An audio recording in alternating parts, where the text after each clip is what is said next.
This is the Get Up and Go Breakfast Show. I'm Jeremy Shipe.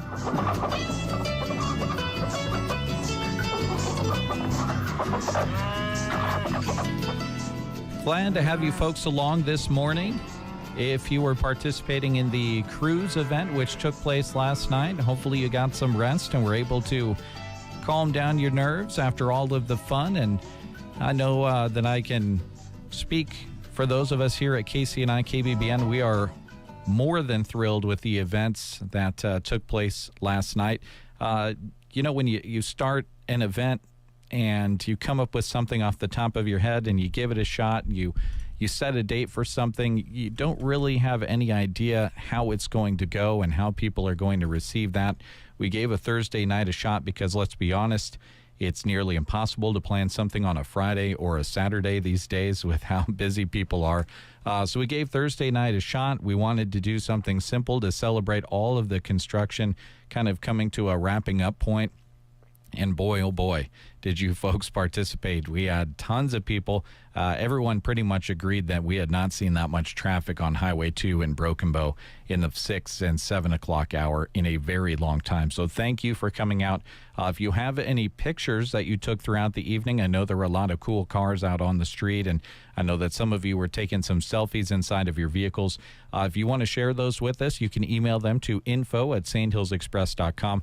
I also plan on putting a post on the Sandhills Express Facebook page later on today asking for your pictures so I can kind of put together a little bit of a compilation. But thank you is the simple message here for participating in that cruise event. We had a wonderful, wonderful time, and had several of you come up to us in person in the square and also text us through the text line saying, hey, you should do this again next year. Kind of make this an annual event. To be determined on that. We've got a whole year to figure that out, but I think that it would be well received again based on some of the reviews that we heard from you. We've got a very busy Get Up and Go breakfast show this morning. As you can probably tell, I am not Dave and I am not Brent. Brent is taking a couple of days off. As you all know, we are right around the corner from the fall sports season, and between Brent and our entire sports team, we've got a lot of high school sports coming your direction this fall season, including the Huskers as well as your local Husker affiliate. So this is really kind of his last opportunity and any of our last opportunities to take some time off before we get into the fall and then all the way through until late spring and summer. So this is kind of our sweet spot when it comes to vacation time. And Dave, he's not taking vacation. In fact, he left early this morning to head to Grand Island. He's got a remote broadcast with Custer Public Power District that he'll be bringing your direction this morning. He'll also be talking with folks with NPPD there at the State Fair as well. So that's kind of a look at a couple of things going on and an explanation of why you're stuck with me this morning. But we're going to have a good time. We're going to play some great music, and we've got some great guests that are scheduled to be in the studio as well. We've got our friends with Nebraska State Bank we'll be talking to here yet in this half hour. Quality Senior Villages is on the remote or is on the guest list today. We're also going to be learning about an event that the Teammates program has got going on. And if you have had any interest at all about being a mentor and, having a mentee and changing the lives of a young person, I know that we're going to learn about some amazing things with the Teammates program later on here this morning. And then that remote broadcast will take up our last hour of the show later on today at 8:30 this morning. So glad to have you along. It is, in fact, National Tooth Fairy Day, and maybe this will be a discussion that we bleed on over into the Nebraska State Bank talk. But this is a new study that has come out on National Tooth Fairy Day. This study found that even the tooth fairy is cutting back. now paying about $5 per tooth in the U.S., which, me personally, that's higher than what I got for my teeth. I think I got $1 for my teeth. Yeah, it's $1 less than last year. And it's the least amount of money that kids have been getting since the 1990s. So maybe we'll bring that up with our Nebraska State Bank discussion. The value of the tooth is in effect right now. It's also George Jetson's birthday. And according to Wikipedia, the 60s cartoon character was born on August 22nd of 2022. The show debuted on TV in 1962 and was set 100 years in the future. So they figured by now we would have flying cars and robot maids, which if we have some iteration of those, I don't think we're quite at Jetsons level, though, if you've ever seen the show. It is also National Eat a Peach Day. So there you go. If you got some of those peaches from the local Lions Club, you've been enjoying those. Those are absolutely delicious peaches. And when I hear anything that has to do with peaches, I don't know about you, but I think about this song. Moving to the country, I'm gonna eat a lot of peaches. I'm moving to the country, I'm gonna eat me a lot of peaches. Yeah, presidents of the United States of America, gotta love it. And as a country, we really don't care for peaches all that much. Americans eat about 2.5 pounds of them per year, which is about 12 peaches. China, they eat a lot of them, though. 25 pounds per person every single year.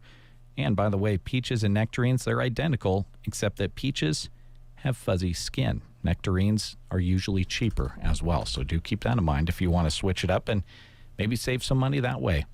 We're just underway here on the Get Up and Go Breakfast Show. Happy Friday, everybody. Glad to have you along. Guests are in the studio soon. We're just underway, and we've got a wonderful show for you. Thanks for tuning in. You're listening to the Get Up and Go Breakfast Show with Dave and Brent.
The boss himself, Bruce Springsteen, on the mighty Thunderbird and KCNI Pure Country. We simulcast each and every Get Up and Go breakfast show.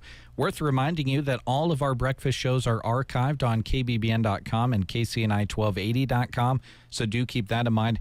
Also, as we video stream all of our broadcasts each morning, you can rewatch them on Facebook or YouTube just by searching Sand Hills Express. Those are also very handy things to know as we get into the fall sports season. As many of you know, we do a lot of sports video streaming, which we started doing kind of during the COVID times. And it kind of caught on. A lot of you said, hey, I want you to keep doing that streaming stuff. And we have, and the response has been great. And so we're glad that you folks enjoy that. And we're going to continue to do it again. Plenty of that to bring your direction as we move into this new season. Also, a reminder, we're going to be putting up our fall sports broadcast schedule on the station calendar page of sandhillsexpress.com. That's a new feature to our website that we just implemented, and we hope you check that out. That kind of talks about all the different shows that we have here on both of our radio stations, what we're involved in when it comes to our station staff, things in the community that we'll be at, and then that will also hold our sports broadcast schedule, when we're going to have the Huskers on the air, things like that. So speaking of the Huskers, we will have them on the air today. Volleyball team gets underway today against a very formidable opponent in Pitt. Should be a lot of fun. And you know John Baylor is ready for that one. 5 o'clock right on KBBN radio is when that pregame starts. And then it's all uphill from there. The Husker volleyball team has got a target on their back. I think it's safe to say that. The AVCA #1 team preseason, so everyone is gunning for them, whether they're on the road or at home. The nice thing is we know we won't have to worry about the crowd supporting them at home. Awesome environment there at the Bob Devaney Sports Center. Birthdays going on today. Dua Lipa is 30. We're wishing new love on this newly engaged pop singer on her birthday. Also had that successful hit with Elton John called Cold Heart. You might remember that. James Corden is 47. He's an actor and talk show host. You might be familiar with Carpool Karaoke. That had some great moments. Happy birthday to James Corden. Kristen Wiig, an actress, and she is formerly from SNL, which are some of my favorite work of hers. She broke out in the film Bridesmaids. Awesome and hilarious movie. And then played the villain Cheetah in Wonder Woman 1984 and stars in the streaming series Palm Royale. Other birthdays going on today. I guess, well, Brent's not here. Maybe he's listening even though he's on vacation, but he's a big wrestling fan. I myself am not, but you might be familiar with these two, Jimmy and Jay Uso. If I mispronounce that, you're screaming at your radio right now. These are the Samoan twins who are the first team to be undisputed WWE Tag Team Champions after simultaneously holding the Raw and SmackDown titles. Apparently. I don't know. I'm not an expert on WWE wrestling. So happy birthday to all of them, and happy birthday to you if you are celebrating a birthday today. We're just going to celebrate your birthday and theirs by kind of continuing on with some of the cruise music that we had from last night.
Enjoyed that song. I highly encourage that you go and check out all of their music that they have.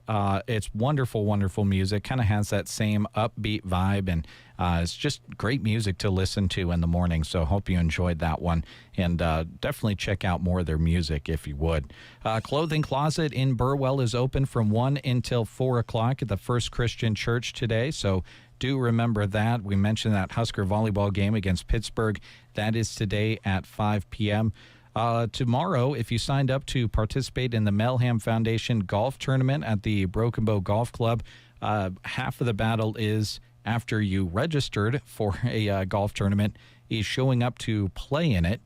Don't ask me how I know that. 8 a.m. to 1 p.m. is when that golf tournament is going on Saturday. And then we've got more Husker volleyball coming your direction on Sunday as the Husker volleyball team is taking on Stanford. That'll be on KBBN starting at 1:30.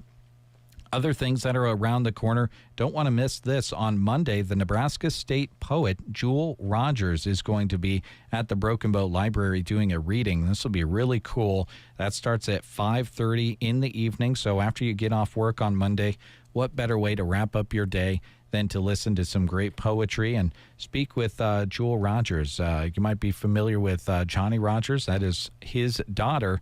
And I did a story, a news story that will come out on Monday, kind of talking a little bit about her background. What an amazing woman. And she's going to be here in Broken Bow. You can meet her, hear some of her work, and learn about what she is doing as the new Nebraska State poet. The Take a Break Book Club will be going on at the Broken Bow Library from noon until 1 on Tuesday. They'll be reading Things Don't Break on Their Own by Sarah Collins. And then, ready or not, here we go. We're in the single-digit space. We're within a week of Husker football. They're taking on Cincinnati August 28th. That would be next Thursday on KBBN Radio. Again, proud to be your voice of the Nebraska Cornhuskers all throughout this upcoming season. That game can be heard on KBBN starting at 6 p.m. next Thursday from Arrowhead Stadium in Kansas City, a quote-unquote neutral site. I think long ago I read that this is supposed to be technically a home game for Cincinnati that they scheduled. I don't know who was in the negotiating room for Nebraska on that one, but being able to negotiate that being in Arrowhead Stadium, just not even a hop, skip, and a jump away from Lincoln and Omaha, just a hop and a skip away, I can't help but feel that it's going to be very easy for Nebraska fans to outnumber Cincinnati fans in that stadium. So props to whoever negotiated that game site. That'll be on KBBN next Thursday. You might have heard during local sports this morning, Brent Apperson has been doing fall sports previews with the area volleyball and football coaches, and those continued today. You heard a interview with Twin Loop volleyball coach Tammy Phillips. If you happen to miss that this morning, you can catch that again at noon and 5 p.m. local sports on both of our radio stations, both KCNI and KBBN, just to kind of give you a little bit of a preview of the rest of the week when it comes to other interviews. Twin Loop football coach Mike Kojal will be Brent's guest tomorrow. And then on Monday, we hop back into volleyball with Coach Jamie Smith from Ansley Litchfield. Tuesday, he's going to be talking to Coach Matt Jagler with the South Loop football team. Then on Wednesday, St. Hills Thedford volleyball coach Adam Kuntz in his first year. That'll be as far as we can look ahead, but he's got more of those fall sports previews coming your direction. Kind of a nice long form, just 4 or 5 minute coach interviews that play during local sports to give you a vibe for how things have been going as those teams practiced at the end of the summer preparing for the fall sports season. And as many of you know, Broken Bow's still not in school and won't be for some time. They won't go back to school until after the Labor Day weekend, which I know just in kind of doing an unofficial poll around town and just to various people that I've talked to, many of you are very big fans of that. And you've got your reasonings for that and are honestly talking to the administration saying, hey, why don't we start school this late every single year? Just kind of pare down the breaks in the middle of the year and still get out by Memorial Day. And I'd be lying if I said that they weren't at least thinking about it. So we'll see what happens with that in the future. All right, we got some more music to roll as we head toward 8 o'clock. How about These Sacred Souls here on KCNI and KBBN? It's the Get Up and Go Breakfast Show on a Friday.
And Go Breakfast Show. My name is Jeremy Scheip, and we are working on getting guests into the studio. It has become increasingly difficult due to the construction which is going on in front of our studios. Every day is a new day, and we have to kind of figure out what we're going to be faced with when it comes to the construction. And I believe, and Mathia, you can tell me this, and then I'll kind of give you a formal introduction, but did they close our driveway out there? You can't get in the driveway? Is that what I'm hearing? That is absolutely correct. The driveway is shut. I had to find a back way in here. Okay. Well, so which way did you make it in here to our studios for our other guests that are going to be coming in? Your poor neighbors and their driveway right at the edge of the property. I'm parked in their parking lot and their driveway, so we'll see if that ends up well. Oh, good deal. Well, and I know that we did talk to the golf course, and when we don't have another option, we can pull in through the driving range, obviously, if nobody's hitting any balls, or you can ask them to stop hitting them until you drive out on the golf course. But I can't read lips. Open the door, Kristen. I can't read lips. It's too wet. Oh, well, hopefully someone can get a hold of Christy, because that's the way I sent her. So hopefully she doesn't get stuck. We're trying to get Christy Bartok with Nebraska State Bank in here. But in the meantime, we've got teammates to talk about. And tell us a little bit about yourself first, and then we'll kind of dive into some things that Teammates has coming up on the calendar, and then just about Teammates in general. Well, I am very new to this role all the way around. I'm pretty new to the community. Some of you out there might recognize my name as the elementary school counselor, but I also have stepped into the role as program coordinator for Teammates.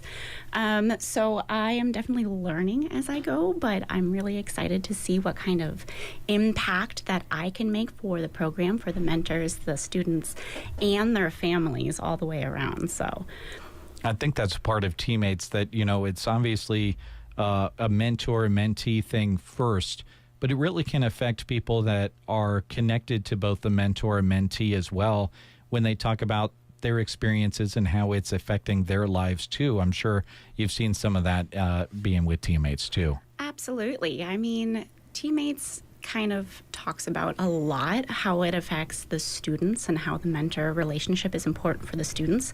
But honestly, it has a lot of impact on the mentors as well. So it's really important to have that well-rounded relationship between everybody, because it does have an impact on everybody all the way around.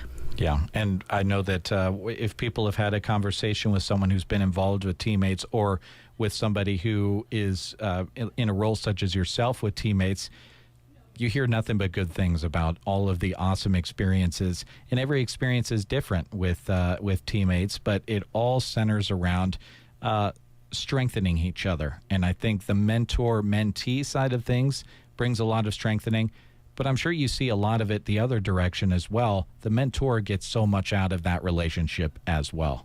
Absolutely. It's a way for the mentors to be part of somebody's life and somebody that they know they can make an impact with, giving them that unconditional positive regard without having to parent, without having to teach. Being in that mentor role is about giving that child a cheerleader, essentially.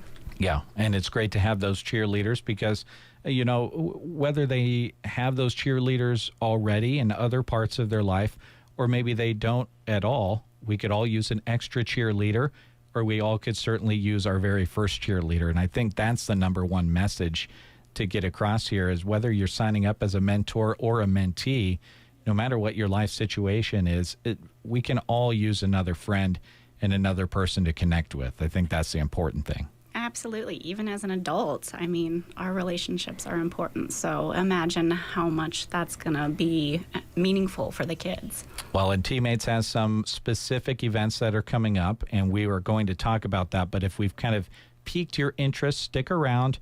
We're going to play some news, and then when we come back, we're going to catch you folks up on all that Teammates has going on right around the corner. And we might have another guest in to talk with us about Teammates. But if not, I think our conversation started off pretty well. So we'll cruise right into news, and we'll come back and talk a little bit longer with Teammates about what they've got coming up around the corner. Keep it tuned right here to the Get Up and Go Breakfast Show. You are listening to the Get Up and Go Breakfast Show. Go, go, go! On KCNI, KBBN, Broken Bow, Nebraska. CBS News Brief. The second Menendez brother goes before a state board in California today in a bid for freedom, more than 36 years after the men murdered their parents. Legal contributor Jessica Levinson. I think it's unlikely that Lyle Menendez will be granted parole. I think that was true yesterday, and I think it is true today after Eric was denied parole. California lawmakers have approved a special election for November for voters to have their say on Governor Newsom's redistricting plans. When all things are equal, we're all playing by the same set of rules. There's no question that the Republican Party will be the minority party in the House of Representatives next year. A UN-backed report has officially declared a famine in and around Gaza City. It is a famine, the Gaza famine. It is a famine that we could have prevented if we had been allowed. The UN's Tom Fletcher. Israel denies it. It blames Hamas lies. CBS News Brief. I'm Deborah Rodriguez.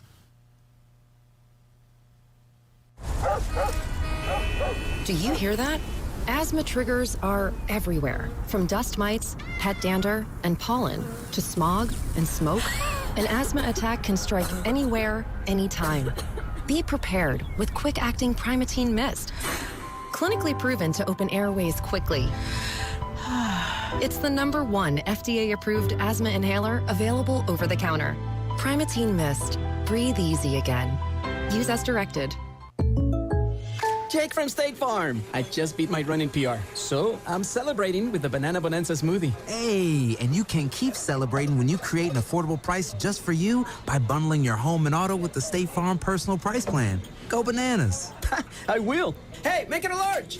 Bundling, just another way to save with the Personal Price Plan.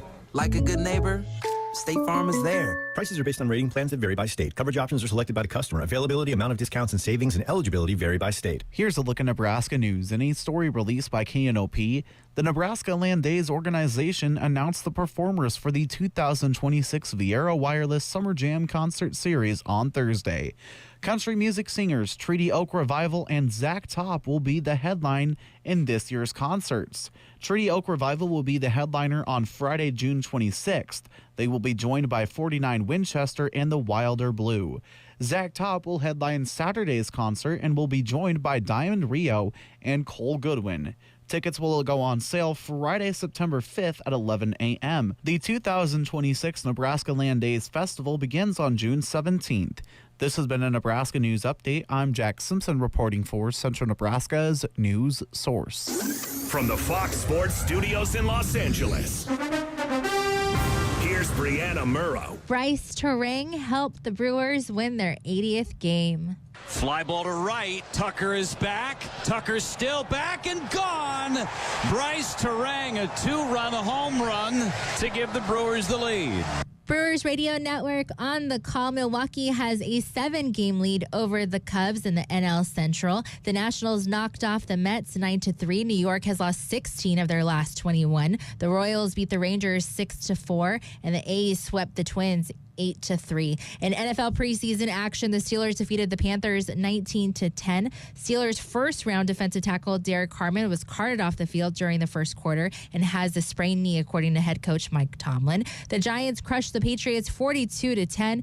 Giants went 3-0 this preseason. Rookie quarterback Jackson Dart went 6-12, 81 yards, and 1 touchdown. Here's your weatherology forecast. Slight chance for storms. Today, otherwise cloudy skies with a few peaks of sun. Daytime highs approaching 85. Winds out of the northwest, 8 to 15 miles per hour. Mainly cloudy again. Tonight, slight chance of thunderstorms. Lows dip down to about 59. Sunshine mixed with clouds at times. Tomorrow, chance for storms. Highs level off around 79.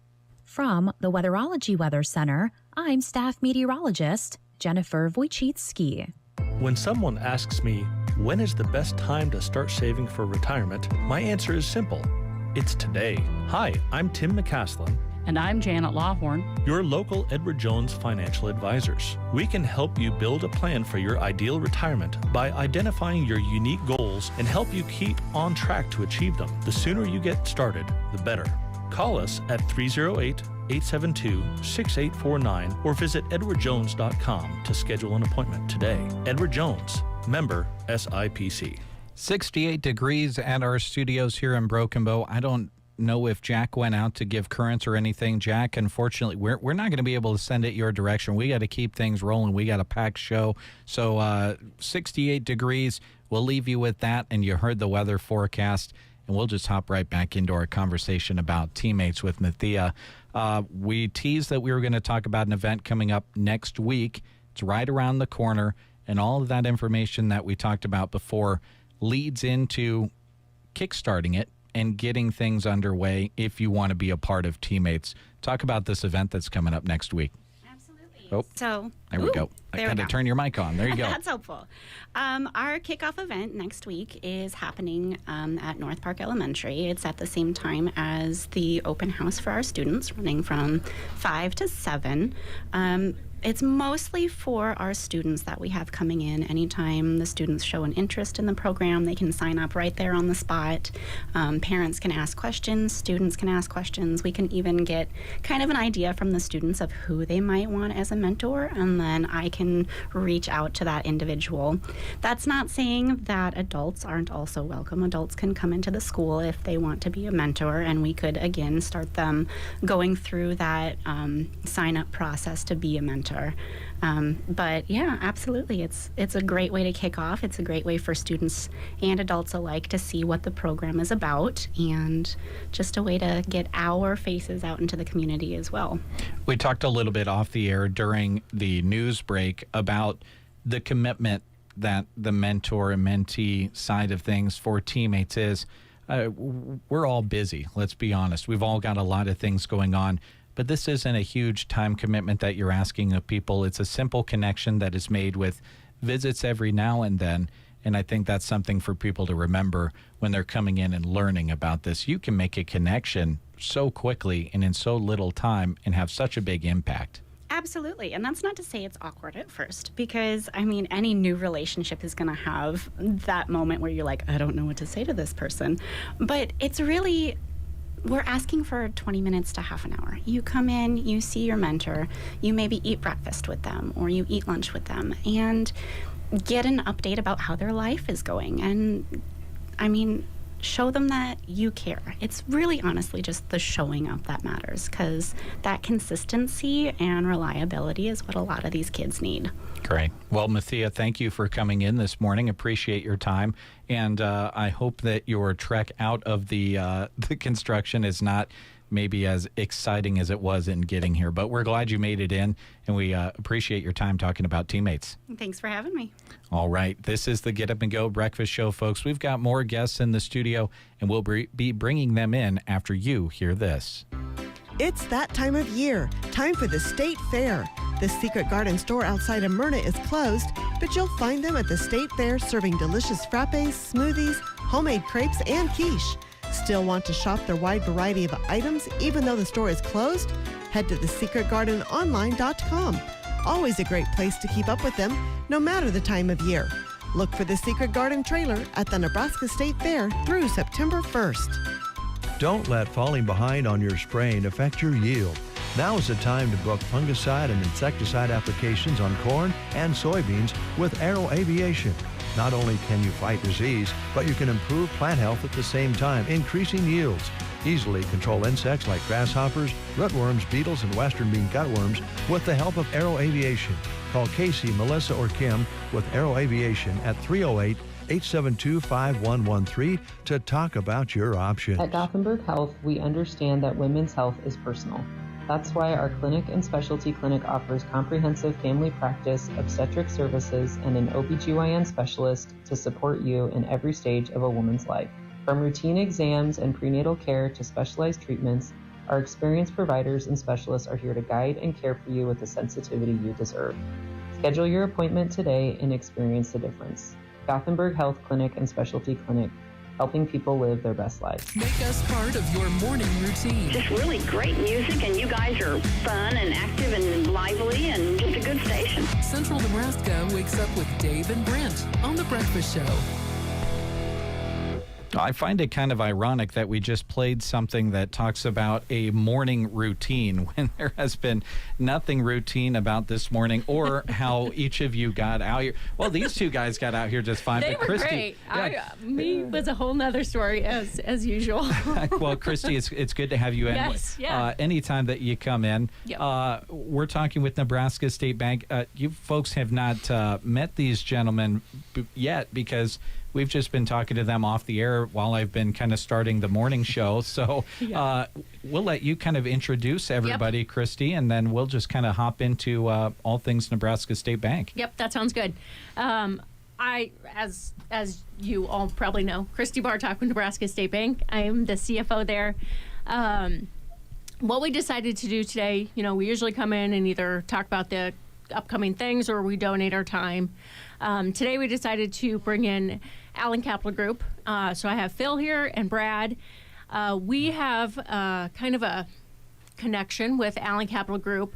They are they provide lots of different services, which I'll let them go over. But we started with Allen Capital Group in 2015, so almost 10 years ago now.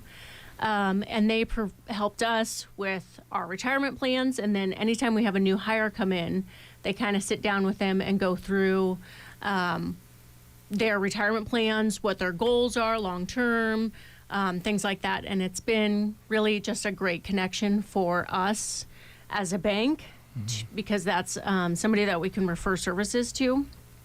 Then it's also been huge for our employees. We try to have knowledgeable employees, and this is one way for them to get a lot of their information personally more than anything.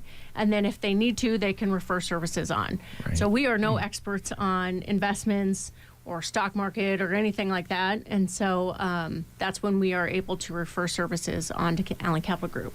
Okay, great. Right. Well, welcome, guys. Oh, well, thank you. Yeah, we're glad to be here. These guys have kind of gotten a look at kind of the behind the scenes of radio this morning, and we were kind of talking in between music and things. So glad to have you in. Each of you talk a little bit about yourselves and kind of maybe your background before we kind of jump into the main part of our conversation. Sure. Yeah. I grew up out in western Nebraska, out by Ogallala, rural Nebraska, on a farm, and went to school at the University of Nebraska. Graduated from there at Lincoln, and then got my master's degree from Valparaiso University in Indiana. And then I was actually a teacher for a while. I actually did Teammates and Big Brothers, Big Sisters, had a big impact on me. And I was a teacher for a while in an inner city school in Chicago, in Papillion La Vista South High School. And then my sister came to me, and her husband went to the NFL, and almost 80% of NFL players are bankrupt within 2 years of retiring. And she knows that I love finance and financial planning, and asked if I'd come back into it, and I did. And I've been in this industry for about 18 years. So great. It's a little bit about my background. Yep, we live in Ogallala now and stuff with my wife, and we have 2 kids, and we have another one on the way. I don't know if I told you that, I Christy. didn't know that. Yay. Yeah, due date in February. So, Great. Yep. Okay. So, yeah. Awesome. That's so exciting, Phil. Oh, thanks. So I'm Brad, and I'm originally from Spalding, and so not too far away, but we're based out of Grand Island is where we live right now. I've got my wife. We've been married for 9 years, and then I've got a 4-year-old Eli and a 2-year-old Addison back at home. And so I took a very similar route like Phil did. I spent 10 years in education at a couple of different spots. 8 years as a teacher, teaching middle school, so it was quite enjoyable. And then 2 years as an administrator, as a 712 principal and activities director. And I've always loved finance. I've always loved, what really the question I've always had myself is, am I doing what I need to do now to make sure I'm set up for retirement of the future? And so that's really kind of what led me to explore this career. And I've been doing it for a little over 3 years, and I've loved every minute of it. And we'll talk a little bit here in just a moment about a couple of things that make Allen Capital Group unique, and a couple of things that I had to go through, what Phil had to go through to be able to just basically solidify our knowledge and experience and things like that. So we'll talk about that here in just a minute. Great. Well, it's great to have you both in, and I'm sure we'll have some helpful tips that people can take and kind of consider in their own financial side of things. But I promised you both off of the air that I was going to ask this question, so we'll start in a fun way. What's up with this report this morning about the value of the tooth going down and the tooth fairy pinching pennies? We've got the perfect people in the room to maybe talk about the value of the tooth going down. What's up with that? It is surprising, but at the same time, you got inflation, and and it's. No, you should do an analysis, because you said like $5 a tooth. If you put $5 times, is it? I don't even know how many teeth you have. 26? Is that right? 19? I don't know what it is. Yeah. $5 times whatever, how many teeth you have, and then you invest that over X amount of years. There how you much go. would you like get that. from That's it? that'd be a good analysis. Yeah, tooth fairies moving around the portfolio a little bit. Kind of making some decisions. Exactly. Yes. Yeah. Awesome. Well, I know that, a little bit of lighthearted humor, but I know that each one of your relationships is different. People have different goals, and it's very similar in the banking world as well. There's a lot of similarities there, but in a lot of ways, what each of you do in investing and in banking is different as well. Kind of talk about that side of things, kind of catering to each person's goals and what they want to accomplish. I'm sure as teachers, you learn from the kids about each of their individual situations and how to best help them as a student. It's kind of that same way with your customers too. Yes, yeah, it is. I mean, creating, an individual plan for that person, right? I mean, Brad's a certified financial planner. I'm also a certified financial planner at Allen Capital Group. That's our expectations that our advisors are CFPs, because you really do need to tailor it around that individual. You need to get to know them because, we're not here to just sell products, right? We don't do that. We want to look at their plan and say, what solutions do we need to provide for these people and help educate them in those areas? And that's one of the best parts about, working at Allen Capital Group is that we are a fiduciary, right? We are going to do what's in the client's best interest, not what's best for Brad or me or for Allen Capital Group. It's what is best for that client. And that's what attracted me to Allen Capital Group, is that and being independent, and that it's really client first, right? And focusing on what they need, because everyone's different. Everyone has different needs, different risk tolerance.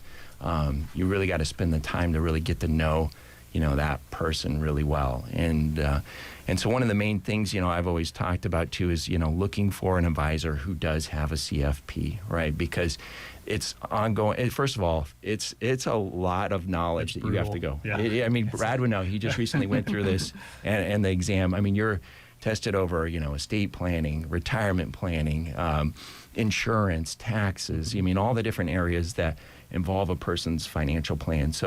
And in fact, it's so important that the NFLPA requires it if you're going to be on their list of advisors to work with NFL players, that you have to have a CFP. So that's definitely something that you really want to look for, plus working with a fiduciary, right? Somebody who has your interest first, and CFPs have to, and Allen Capital Group being a fiduciary, we also have to do that as well. I don't know if anything else you want to add, Brad? One of the things that makes Allen Capital Group unique is we're what's called a registered investment advisor, so an RIA, registered independent advisor. And the word independent is so important because we don't, we really have access to all types of investments for our clients. And it's not specifically just investments, right? You factor in your tax conversation, you factor in your estate planning conversation, and all of that are things that we are, equipped to do. And we have resources at Allen Capital Group to help with that. So one of the things with Allen Capital Group is, you're working with Brad and Phil, the advisor is your point person, but we have a staff behind the scenes that structure the portfolios, that help us with that also structure kind of the tax situation too. And so, oftentimes we're out meeting with clients. And so when we look at, what potentially could be happening in the market, we're not making those specific decisions based on, the market's going down, we need to make these changes, because we're meeting with clients. We have a team on the backside that's doing that. And then to add on to that as well, like Phil said, we're not selling products. It's advice that, we're truly experienced in giving. And, so we're not getting a commission by saying, hey, if you buy this annuity or whatever the case may be, Brad and Phil are going to get paid on the backside. That's not at all, kind of the scenario. So there's a difference between that fiduciary, like Phil talked about, as well as suitability. Fiduciary is the legal obligation to do what's in your best interest. Suitability is really, as long as it's suitable for the client, it's a little bit of a looser standard. So really when you're looking for investment advice, the CFP is so important to look for. Right. Yeah. That, and then I think the other big word that stood out to me that you mentioned there was advice, but not only that word in itself, but the fact that you have multiple eyes working on your specific situation and taking a look at that. You're not working with one individual person and getting a singular set of eyes on it. You've got a team that's working with you, right? Exactly. Yes. Yep.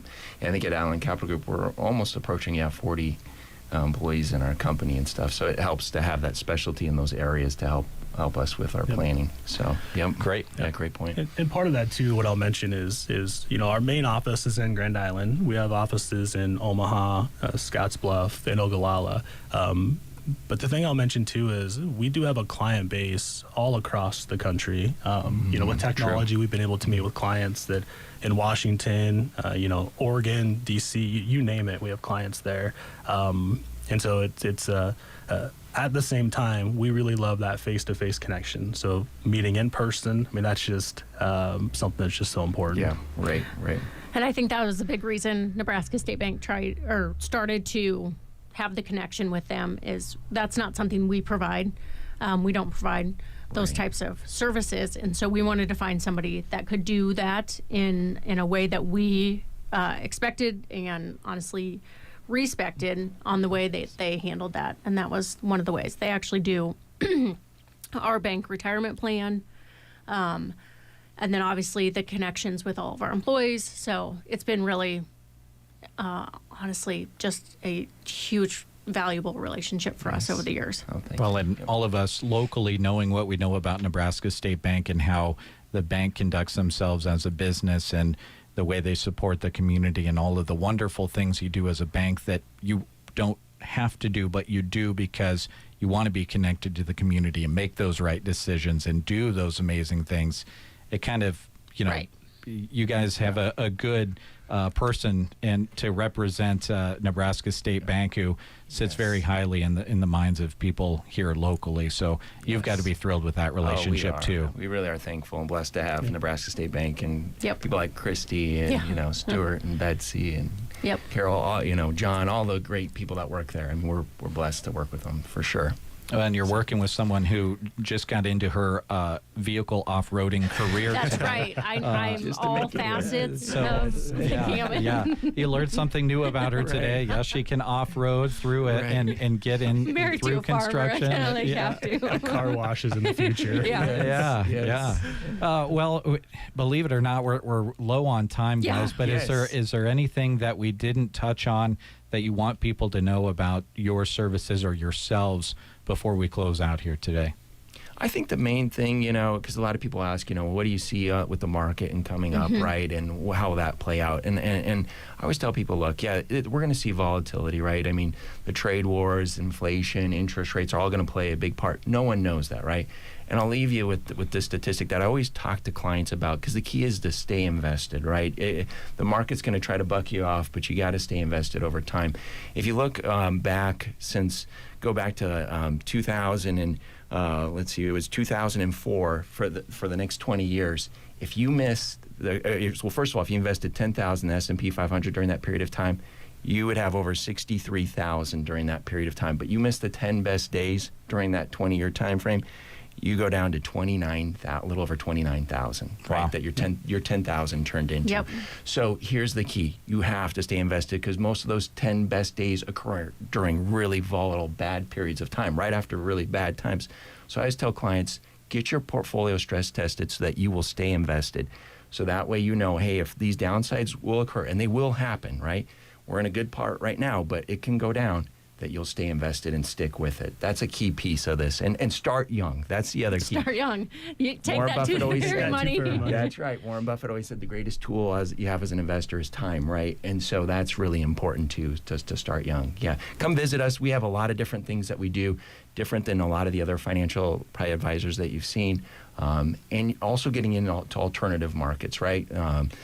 Things like private equity, private credit, those type of areas that people should have exposure to. And if those sound like foreign words, come talk to us, because they might not be in your portfolio, and we should talk about that to see if it's, again, a fiduciary, if it's right for your portfolio. So great.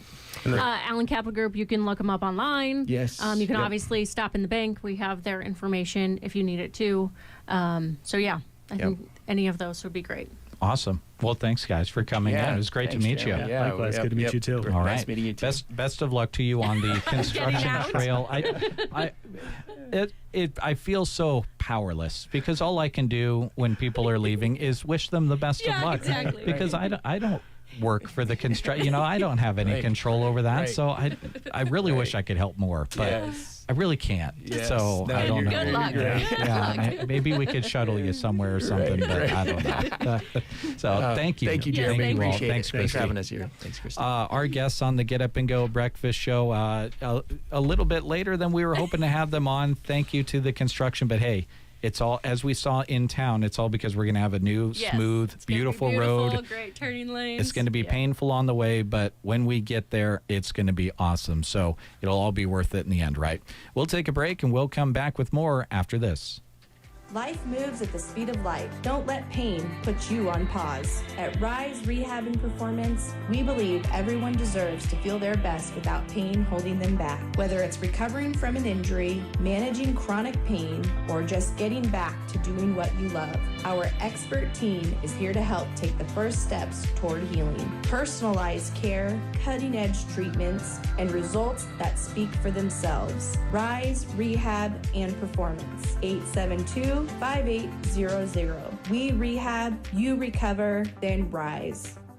The Dawson County Fairgrounds in Lexington are home to the 2025 Nebraska State Rodeo Association Finals. September 5th, the rodeo kicks everything off at 7 with an EMT First Responders Appreciation and a Calcutta to follow. Saturday is College Fan Day. Steer roping starts at 9 a.m. with rodeo at 7 p.m. Rascal Martinez ends the day from 9 to midnight. Sunday, it's Cowboy Church at 8 with an afternoon rodeo at 1. Friday to Sunday, the 5th to the 7th, finals rodeo action at the Dawson County Fairgrounds. For tickets or more information, go to DawsonCountyFair.com. Sponsored by Lexington Tourism.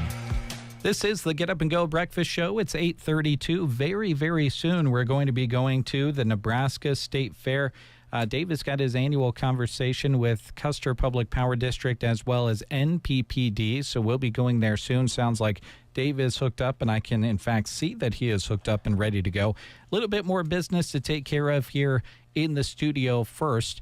I've got a couple of announcements to read for a couple more businesses before we close out here in the studios.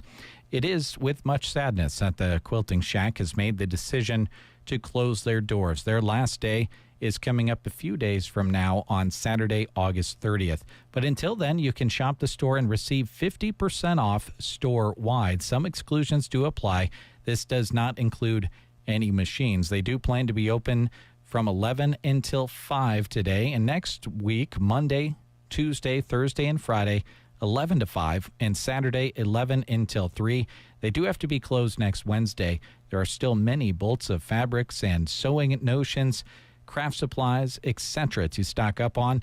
It's a great time to prepare for those winter projects you want to do, and if you speak to anybody who's into quilting and sewing, you know they've already got a list of projects they want to get accomplished. So stop in and receive 50% off store-wide through next Saturday. They're at 518 East Southeast Street, Broken Bow, Nebraska, East Highway 2, the Quilting Shack. Stop by and say hello. Also want to thank the Tumbleweed Cafe for helping bring you the Get Up and Go Breakfast Show. Tumbleweed Cafe has got some delicious food, folks, and it's a staple for visitors when they come into town. Make sure you take them to the Tumbleweed Cafe, get some of that delicious food, or don't forget their drive-through option or the take and bake option. You can go and get one of those casseroles that they feature each day and take those cooking instructions, pop it right in your oven at home, and then if you want, I'm sure Carmen would be okay with this, maybe you want to pass it off as your own delicious cooking if you got someone that you're trying to impress, right? You can remember that as an option. Tumbleweed Cafe on the east end of Broken Bow, right there on Highway 2. You can't miss it. It's a big red building. And on the other side, Carmen also runs Cracker Jack's Sports Bar and Grill. They've got a awesome selection of food that you can enjoy after the Tumbleweed closes. Cracker Jack's opens, and the grill is on as long as Carmen is there, so do keep that in mind as well, and swing by the Tumbleweed Cafe. Thank you as well to the Whiskey Barrel for trusting us to spread word to you about the awesome prices they have in their coolers and on their shelves. It's a pretty simple concept when it comes to what they do at the Whiskey Barrel. They set their price, they commit to it, they put it right on the bottle or on the shelf, and they leave it there because they set a price. that works for them and works for you as a customer, and then they go with it because it's a simple concept that they don't want to make overly complicated with glitzy specials that get you through the door and then everything else in the store is priced a little bit higher. They don't roll that way at the Whiskey Barrel, and they roll with nice cold coolers that, in fact, warm up the drinks that you're putting on ice after you take them out of the cooler. So remember that as well. It's going to be nice and cold when you pick it up at the Whiskey Barrel. Every purchase comes with free ice, so bring your cooler right in there to the store, scoop some ice out, and be on your way to your next event. Whiskey Barrel, sponsors of the Get Up and Go Breakfast Show. We're going to get up and go to the State Fair here very, very soon. We'll take one more break, and when we come back, we'll bring you that remote broadcast here on KCNI and KBBN. If you bring kids to Varney Pharmacy, their eyes will get big when they see the new items on the shelves. And here's a plus that you'll love. They're great educational learning toys. For the little ones, classic pull-behind wooden toys and magnetic tractors, as well as chew-friendly books with crinkle pages. Books include listen, touch, and feel options, writing practice, baby's first Bible stories, and pick a flap options. For the older kids, pick up classics like Snakes and Ladders, Chess and Checkers, a crystal growing kit, or a tin can robot kit. It's all at Varney Pharmacy, downtown Broken Bow.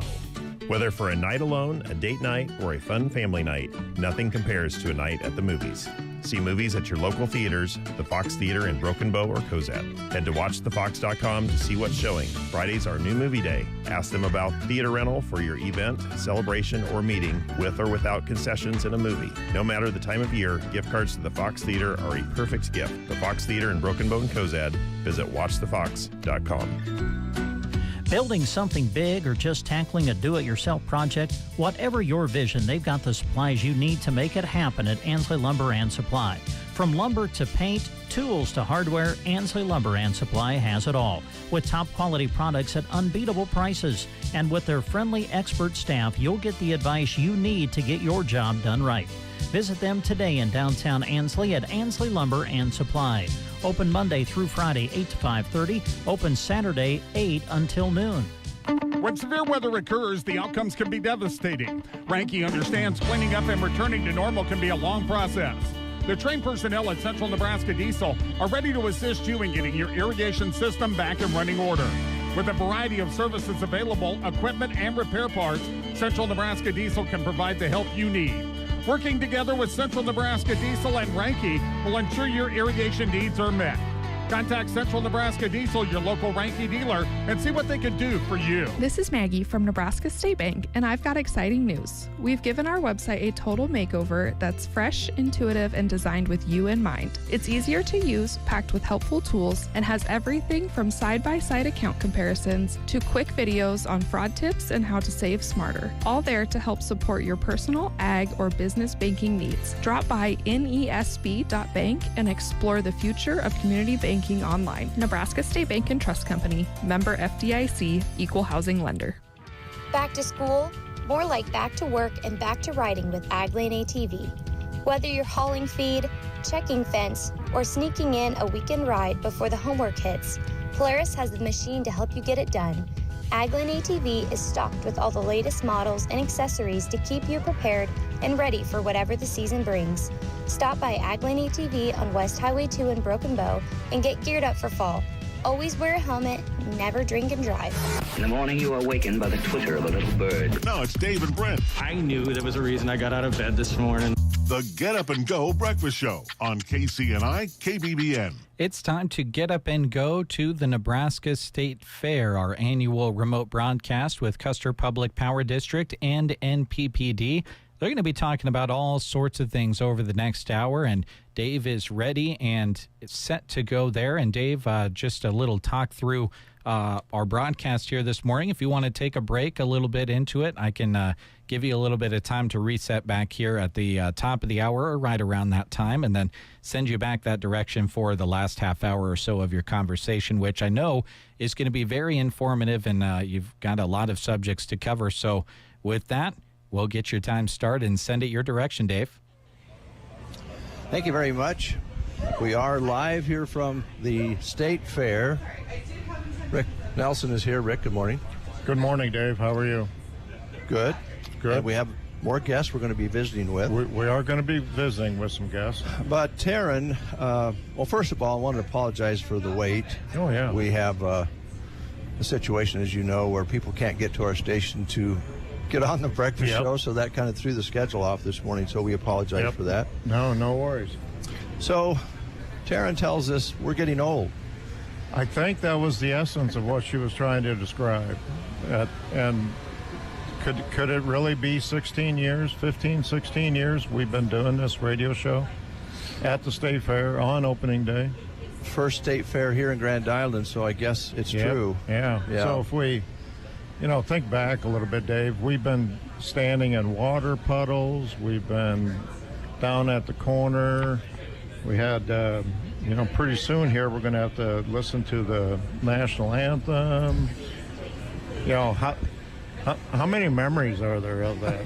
Well, a lot, and a lot of good memories, because I always look forward to this because it's an educational hour. We learn a lot in these conversations we've had over the years. I know I've learned a lot and appreciate the diversity that you implement and NPPD implements to help our customers out, your customers out there, get the best service they can from different sources. And so I've learned a lot from you during the breakfast show and of course here at the fair, because you are here with NPPD guys and gals who specialize in different areas. I really do find it educational and a lot of fun.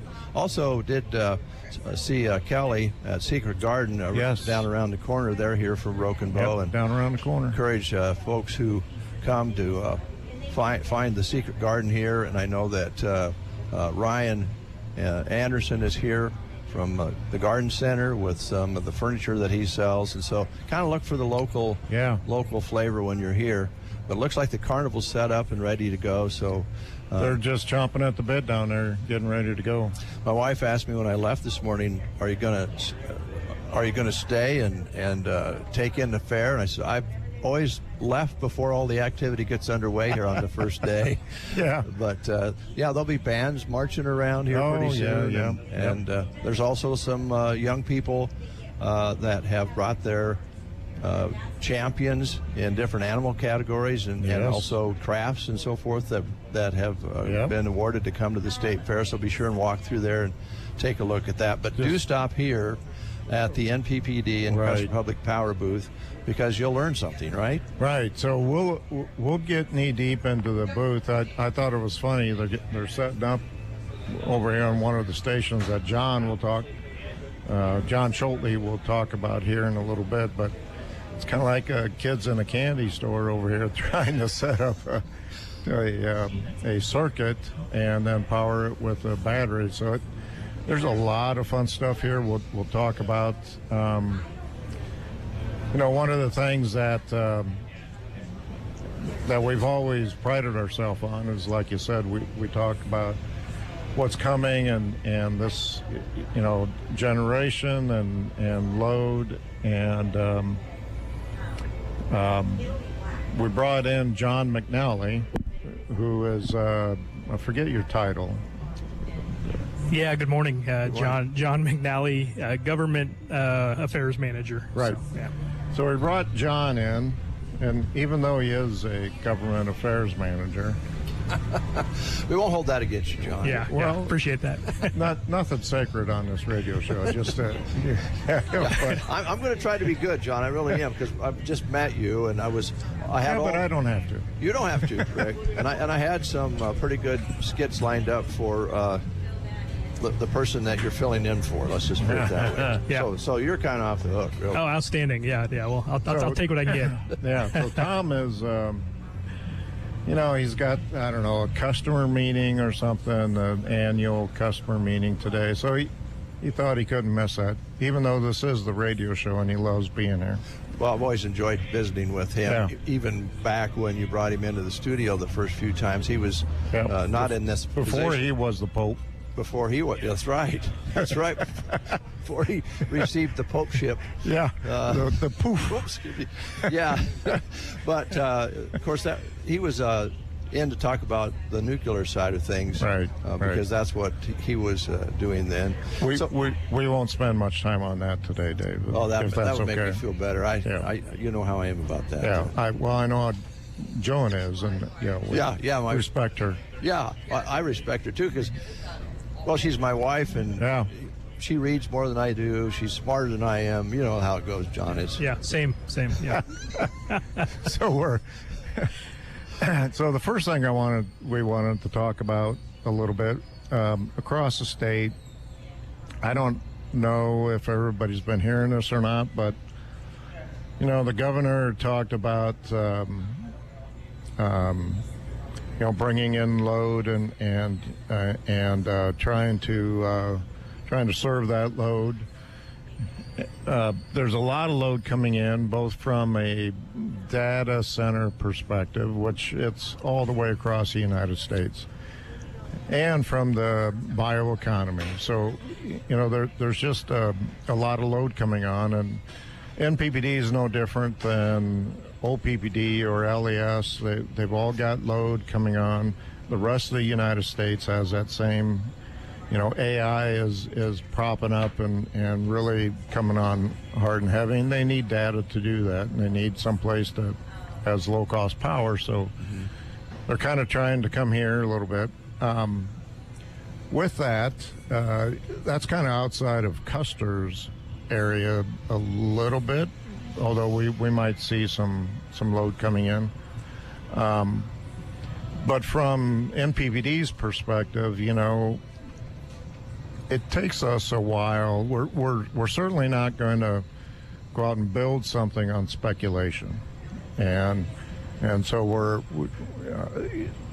Custer does that, NPPD does that, where we'll analyze it and make sure that we're getting the best buck or best bang for the buck, because we both realize that every dollar we spend is our customer's dollar, and so that's kind of the lead up. Have John talk a little bit about some generation. I know we're in the middle of a contract negotiations that I think everybody's going to hop on here, and we'll see what happens there. But along with that comes some added generation, and there's just a bunch of it that needs to come on.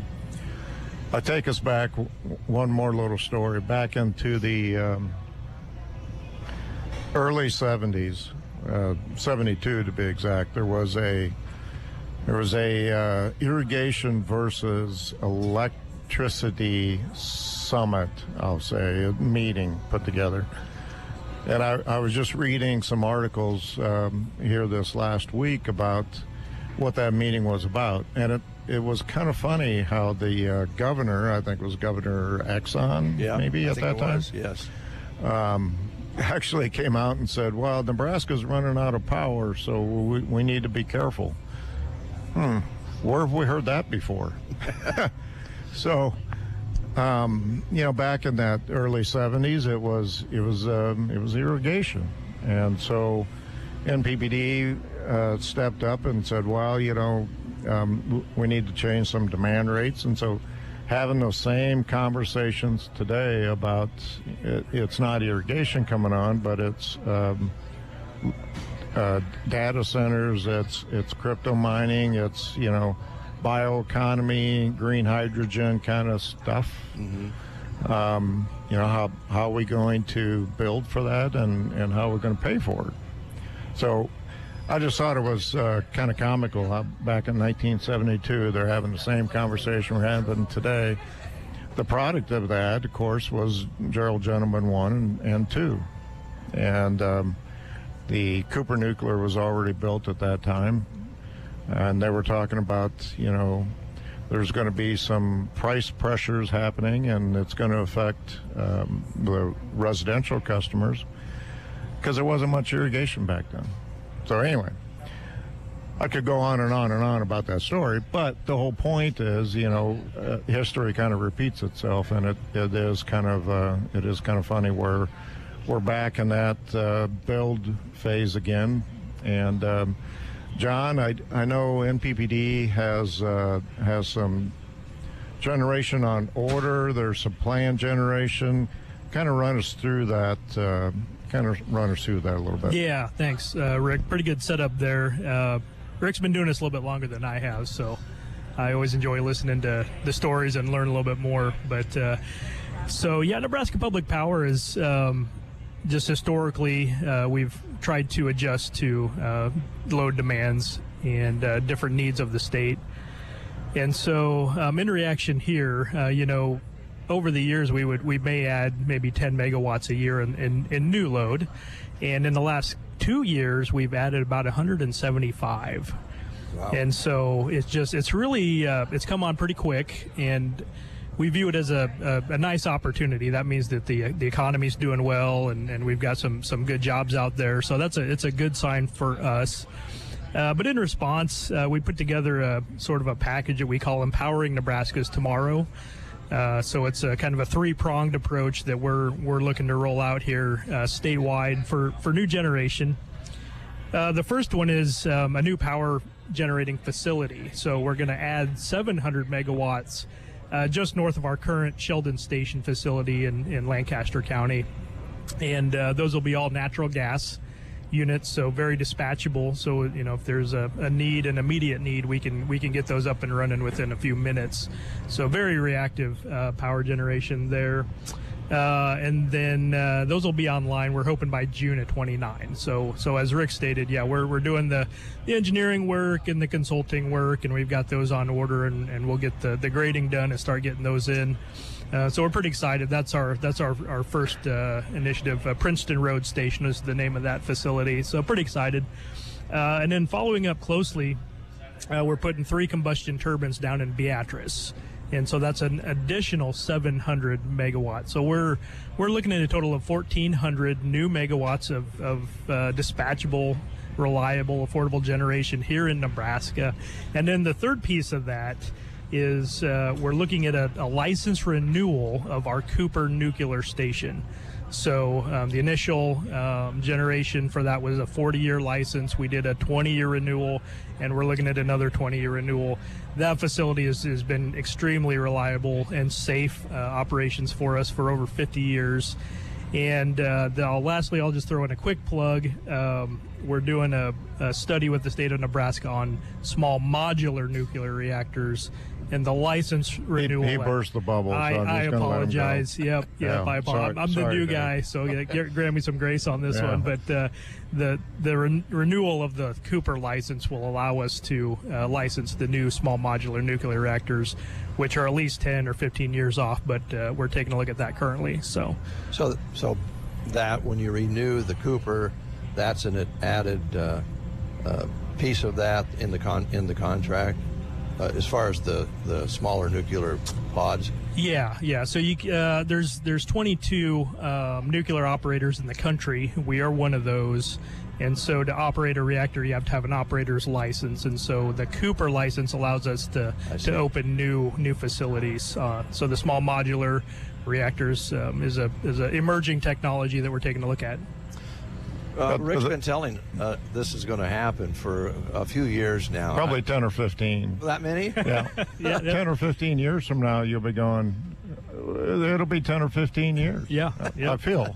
What's the let's kind of real quick go over the advantages of that if in 15 years they're up and going. What will that offer differently than what you're doing now? Well, in theory, you would be able to get closer to the load centers where you're actually supplying them, and potentially have less generation, although you're still going to want that network in some way, shape, or form. So, but that's one of the main drivers is being closer to that, closer to that load center. Kind of a we talk about solar and wind and batteries being kind of a microgrid or a distributed generation. That small modular reactor would be, kind of in that same line, be able to handle or be closer to load, and so that's one of the advantages. John, I'm wondering, if they're going to be close to your backyard, let's say, we'll be able to use those to grill hamburgers on, do you think? You may. I'm not sure that where that sits in the safety profile, but we're looking at everything right now. So I'll check on the hamburgers for you. Yeah, it's kind of. You're talking about 1970s, and agriculture changed in the 1970s dramatically. Then, along as you say, irrigation, that was like moving pipe every summer, and then along came the pivots, and the demand grew. One of the things, John, that we've talked about with Rick over the recent years is that even though in our part of the country we have the same or less population, the demand continues to go up, and now you add this facet to it, and it's got to be a little mind-boggling. Yeah, you look at it, it's historic in a lot of ways. So Nebraska being the only 100% public power state, we're pretty proud of the fact that we can really use our people here in Nebraska to do our work and look out for our people here. But yeah, if you look back at the timeline, there's a lot of lessons learned from changes in agriculture, like you mentioned, large changes in economic development. Shifting from, ag-based economy, and then you start adding in all these cryptocurrencies and artificial intelligence and data centers, things that we didn't envision maybe 10 or 15 years ago, right. and certainly well beyond. And so, part of our job is to remain agile and work with our local leaders, certainly, and see what we can do, to be a good partner and make sure that we're doing the right things for the state. I was listening to our station on the way down in Brownfield Ag News this morning, and I was going to ask you guys about this because I thought it was real timely.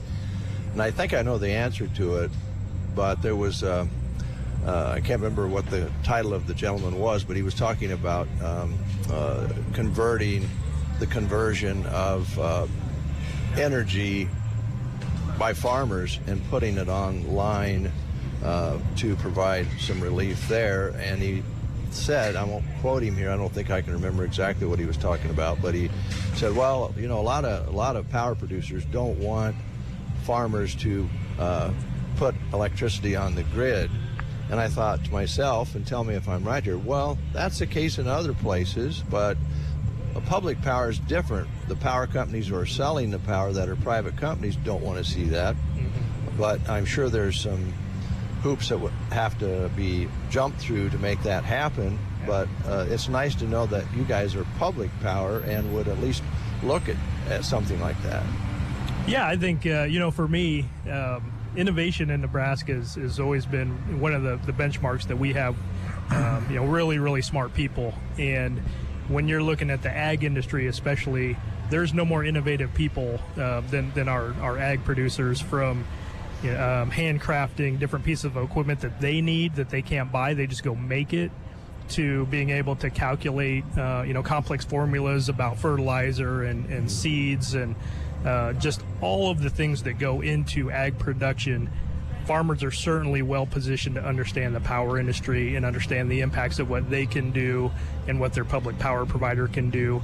And so we've had some really great positive conversations, especially since I've been around the last 5 years or so in the industry, about flexibility and how we can work together.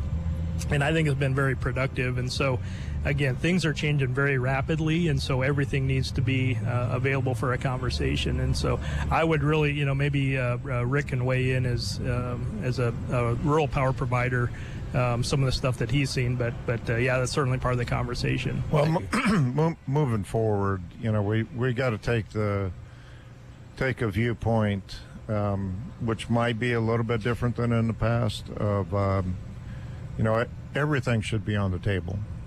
And that includes, maybe some local generation.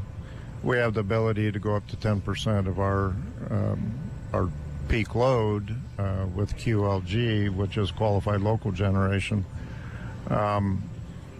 We recently at Custer added a time of use rate that allows some ag producers to capitalize on maybe putting in some solar and putting in some stuff on their side of the meter. And so at the end of the day, we're looking out for everybody. And NPPD putting in the engines and the generation that they're doing, it's fast starting. It's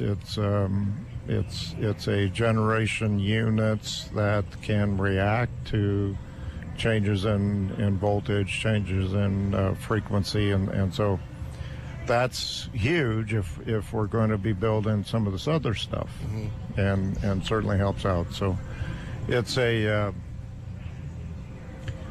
once again, it's everything has to be on the table when we start looking at this, and Brownfield Network's probably not far off, but and John may or may not know. I know you know that one of the largest cattle feeders in the country was right outside of Broken Bow, and they are changing. They are going to a different setup with their pens and materials they're putting under them, and with that they're hoping to generate natural gas and haul it to a point and do that. In some of those other cases, they're thinking about not there, but other places I assume are talking about generating for electricity. So, as you say, it's all on the table. This is really interesting, guys. Let's take a quick break. Okay. Top of the hour, and we'll catch up on some more things when we come back. Sounds good. All right. Yep. We'll send it back to the studio for the news. You are listening to the Get Up and Go Breakfast Show. Go, go, go! On KCNI, KBBN, Broken Bow, Nebraska. CBS News Brief. The FBI confirms to CBS News it's searching former Trump National Security Advisor John Bolton's home in Maryland right now. Multiple reports say it's looking into whether he mishandled classified information. Bolton's become a frequent Trump critic. Israel says a new UN-backed report declaring famine in and around Gaza City is based on Hamas lies. UNICEF's Tess Ingram disagrees. I see it on the ground firsthand, and I wish the international media was allowed into Gaza to also witness and communicate what is happening here, because it is irrefutable. Lyle Menendez is set to go before a California parole board a day after his brother Eric was denied his bid to go free, decades after their parents' murders. CBS's Katrina Kaufman. They still consider him a threat to public safety, and the panel said they really did think closely about this and that this outcome might have been different, except for the fact that he's had a lot. CBS News Brief. I'm Deborah Rodriguez. Vanity Fair calls BritBox a delicious streamer. Collider says everyone should be watching. Catch Britain's next best series with BritBox. Stream acclaimed new originals like Code of Silence. You read lips, right? And Linley, based on the best-selling mystery series. Say hi, Linley. Take it from here. And don't miss the new season of Karen Piri, coming this October. You don't look like police. I'll take that as a compliment. See it differently when you stream the best of British TV with BritBox. Watch with a free trial today. O'Reilly. Stay cool this summer with AC Pro refrigerant at O'Reilly Auto Parts. Right now, get a $15 gift card after rebate with the purchase of select AC Pro refrigerant products that include a hose and gauge. If your vehicle's AC is blowing hot air, beat the heat with AC Pro. Visit your O'Reilly Auto Parts store or shop online at O'ReillyAuto.com. O'Reilly Auto Parts. From the Fox Sports Studios in Los Angeles, here's Brianna Murrow. Bryce Terang helped the Brewers win their 80th game. Fly ball to right. Tucker is back. Tucker's still back and gone. Bryce Terang, a two-run home run to give the Brewers the lead. Brewers Radio Network on the call. Milwaukee has a 7-game lead over the Cubs in the NL Central. The Nationals knocked off the Mets 9-3. New York has lost 16 of their last 21. The Royals beat the Rangers 6-4, and the A's swept the Twins 8-3. In NFL preseason action, the Steelers defeated the Panthers 19-10. Steelers' first-round defensive tackle Derek Harmon was carted off the field during the first quarter and has a sprained knee, according to head coach Mike Tomlin. The Giants crushed the Patriots 42-10. Giants went 3-0 this preseason. Rookie quarterback Jackson Dart went 6-12, 81 yards, and 1 touchdown. Here's your weatherology forecast. Slight chance for storms. Today, otherwise cloudy skies with a few peaks of sun. Daytime highs approaching 85. Winds out of the northwest, 8 to 15 miles per hour. Mainly cloudy again. Tonight, slight chance of thunderstorms. Lows dip down to about 59.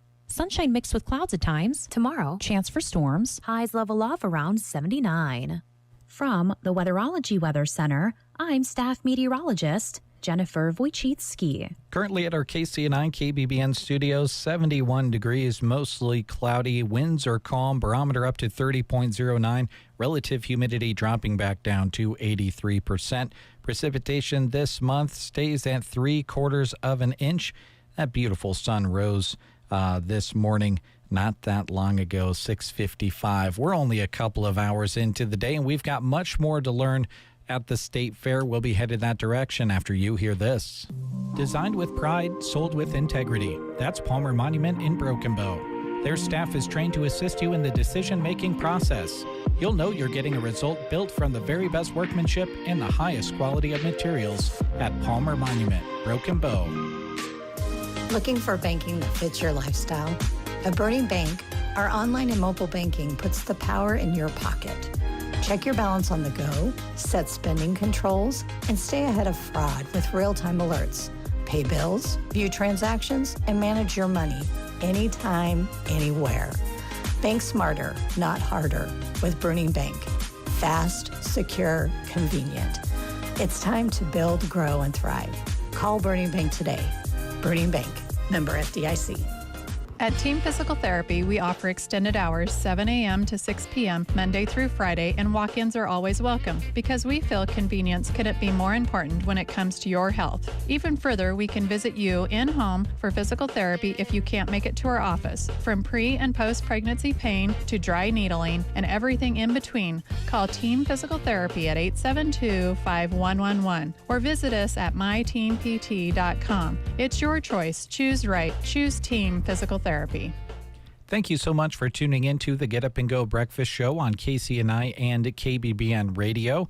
Well, after the cruise night events last night, Dave got some more cruising done this morning and made his way to Grand Island, the site of the Nebraska State Fair. And he's got more conversation waiting for us there. So with that, we'll send it to you, Dave. Thank you very much. We are back live here. Thanks, Jeremy. I heard they said it was mostly cloudy in Broken Bow, which is the opposite of where we're at right now in Grand Island. It's mostly sunny here. Beautiful day. Temperature's going to be in the lower 80s today. So this is a really good day to get out and see the fair. And when you're here, stop by the NPPD booth. You'll find it if you just kind of walk around and you're near the conference center here. You'll find the guys and gals here. They're all prepped and ready to go here. Interesting conversation, first half of the show, and now we have as much time as we need here to discuss further some of the things that you were talking about. We're visiting right now with John McNally, who is the Government Affairs Manager. And John, whenever you hear the word government, then you know that there's going to be a lot of paperwork, a lot of rules, a lot of regulations, and a lot of maneuvering. And I know that we're not going to talk politics here this morning, but it does eventually have an effect on what your projects are. And you're talking about already about changes that have happened with Bitcoin and all kinds of different things that most people go scratching their head. What the heck does that have to do with electricity, right? Yeah. Well, when you say it like that, that makes me sound like I got some stuff going on. You do, yeah. It's like I said, we're in interesting times. Interesting loads.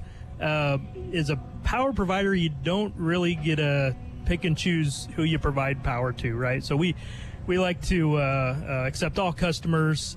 Crypto coin, Bitcoin, it's all part of that process. And those facilities are pretty high intensity. They eat a lot of juice, but there are some really positive attributes to them. They're a good local load.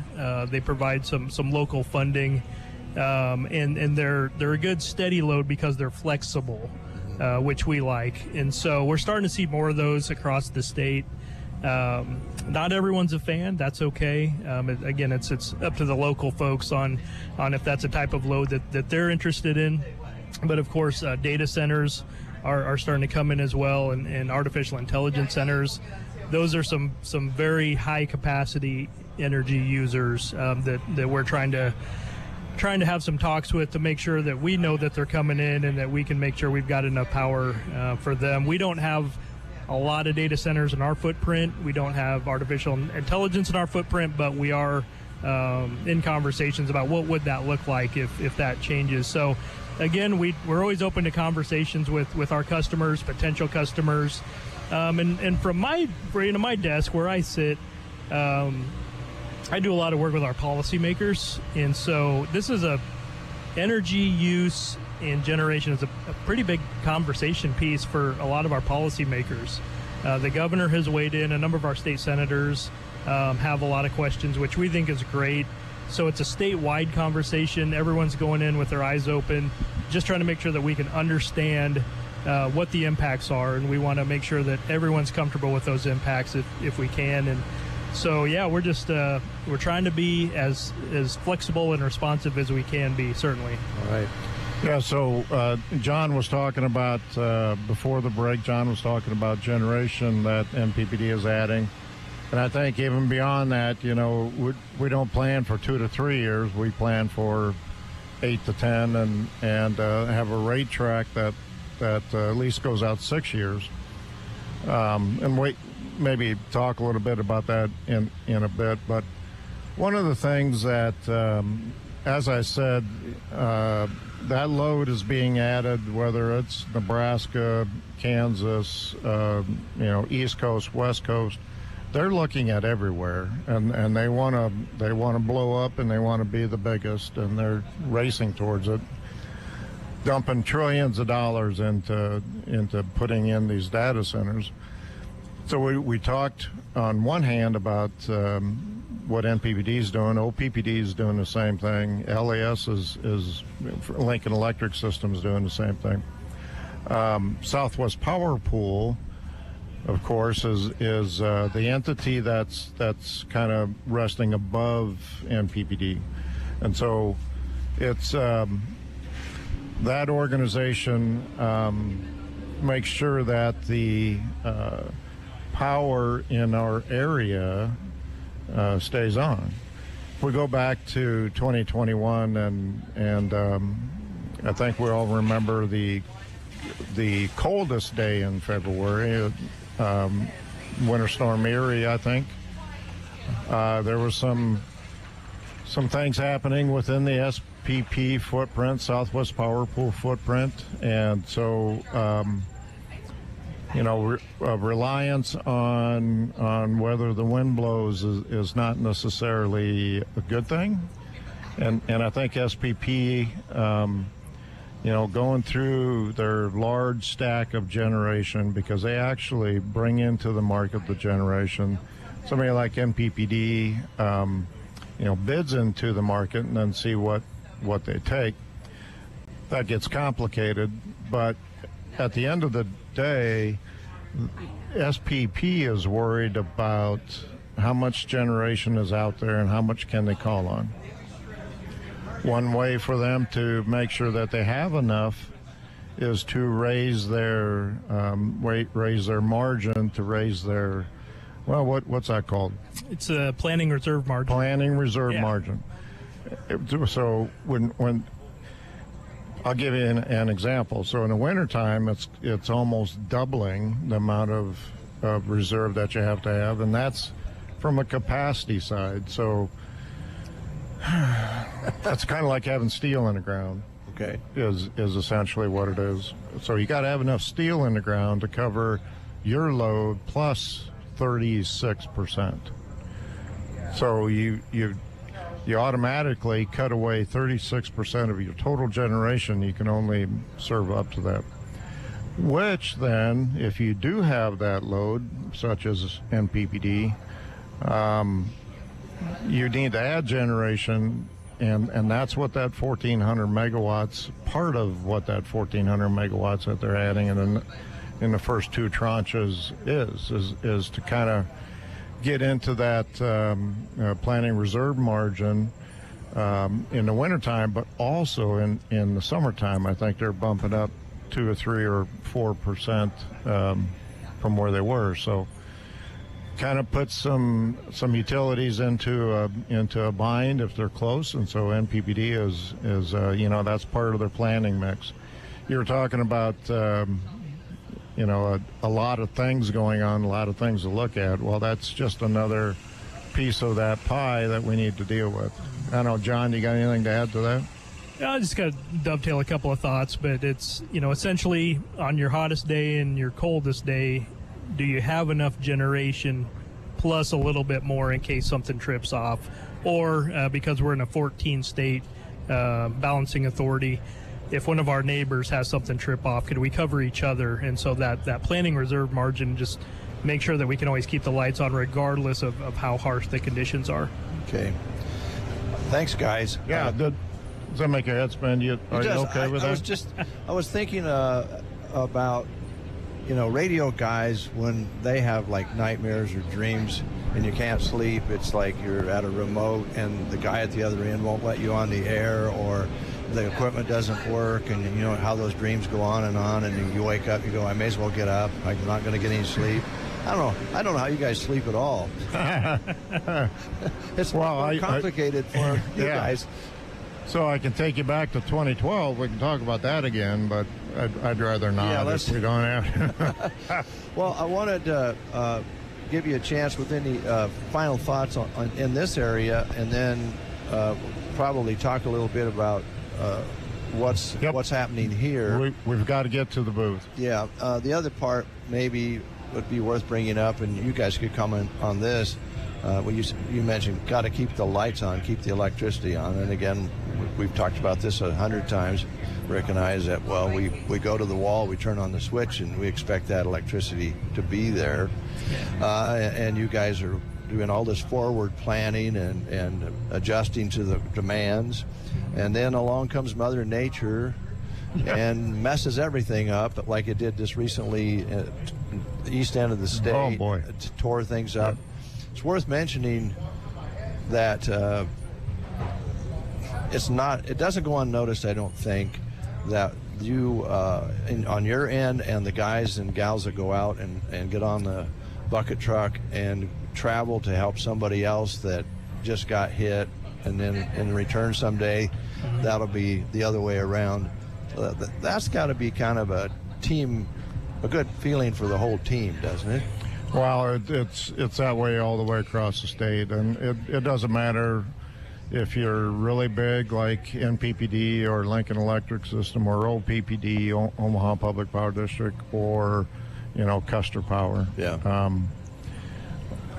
We're all under a mutual aid agreement, and we will go to if anybody calls up, we're headed to help. Yeah. And you take yourself back to 1994. 5,000 poles on the ground. We had all sticks. We had That's all lots. they were. Yeah. Had lots of people here, and we are paying that back as we go someplace else. We had ice storms, that heavy snow kind of stuff in the eastern part of the state this year. So we went over and helped Butler, which is by David City, and Burt, which is over by Tekamah, along to Missouri, helping them get back to get the lights on. And what just happened down at the southeastern part of the state, I know Norris got hit pretty hard down at Beatrice, all the way up around Lincoln, and then further west along the Kansas border, there was 8 or 10 mutual aid crews going to each location, and NPPD had a little bit of damage, and it's the public power model. That's what we do, and that's we work together to get the lights back on, because I don't have a lineman that wouldn't jump up and say I want to go today just to get lights back on. And it goes a little bit further than that even. I'll tell you a quick story. We went to the Nebraska Broadcasters Convention last week, and my wife and I like to stop at this little restaurant in Seward, and we're not big on traveling interstate, so we like to go through the smaller towns and stay off the interstate with all the trucks and everything. And we found that the restaurant was closed. We didn't know that. And across the street there was a children's bookstore, which we always stopped and got books for some of our friends or the grandkids and so forth. And it was all closed up because I think the storm damaged it.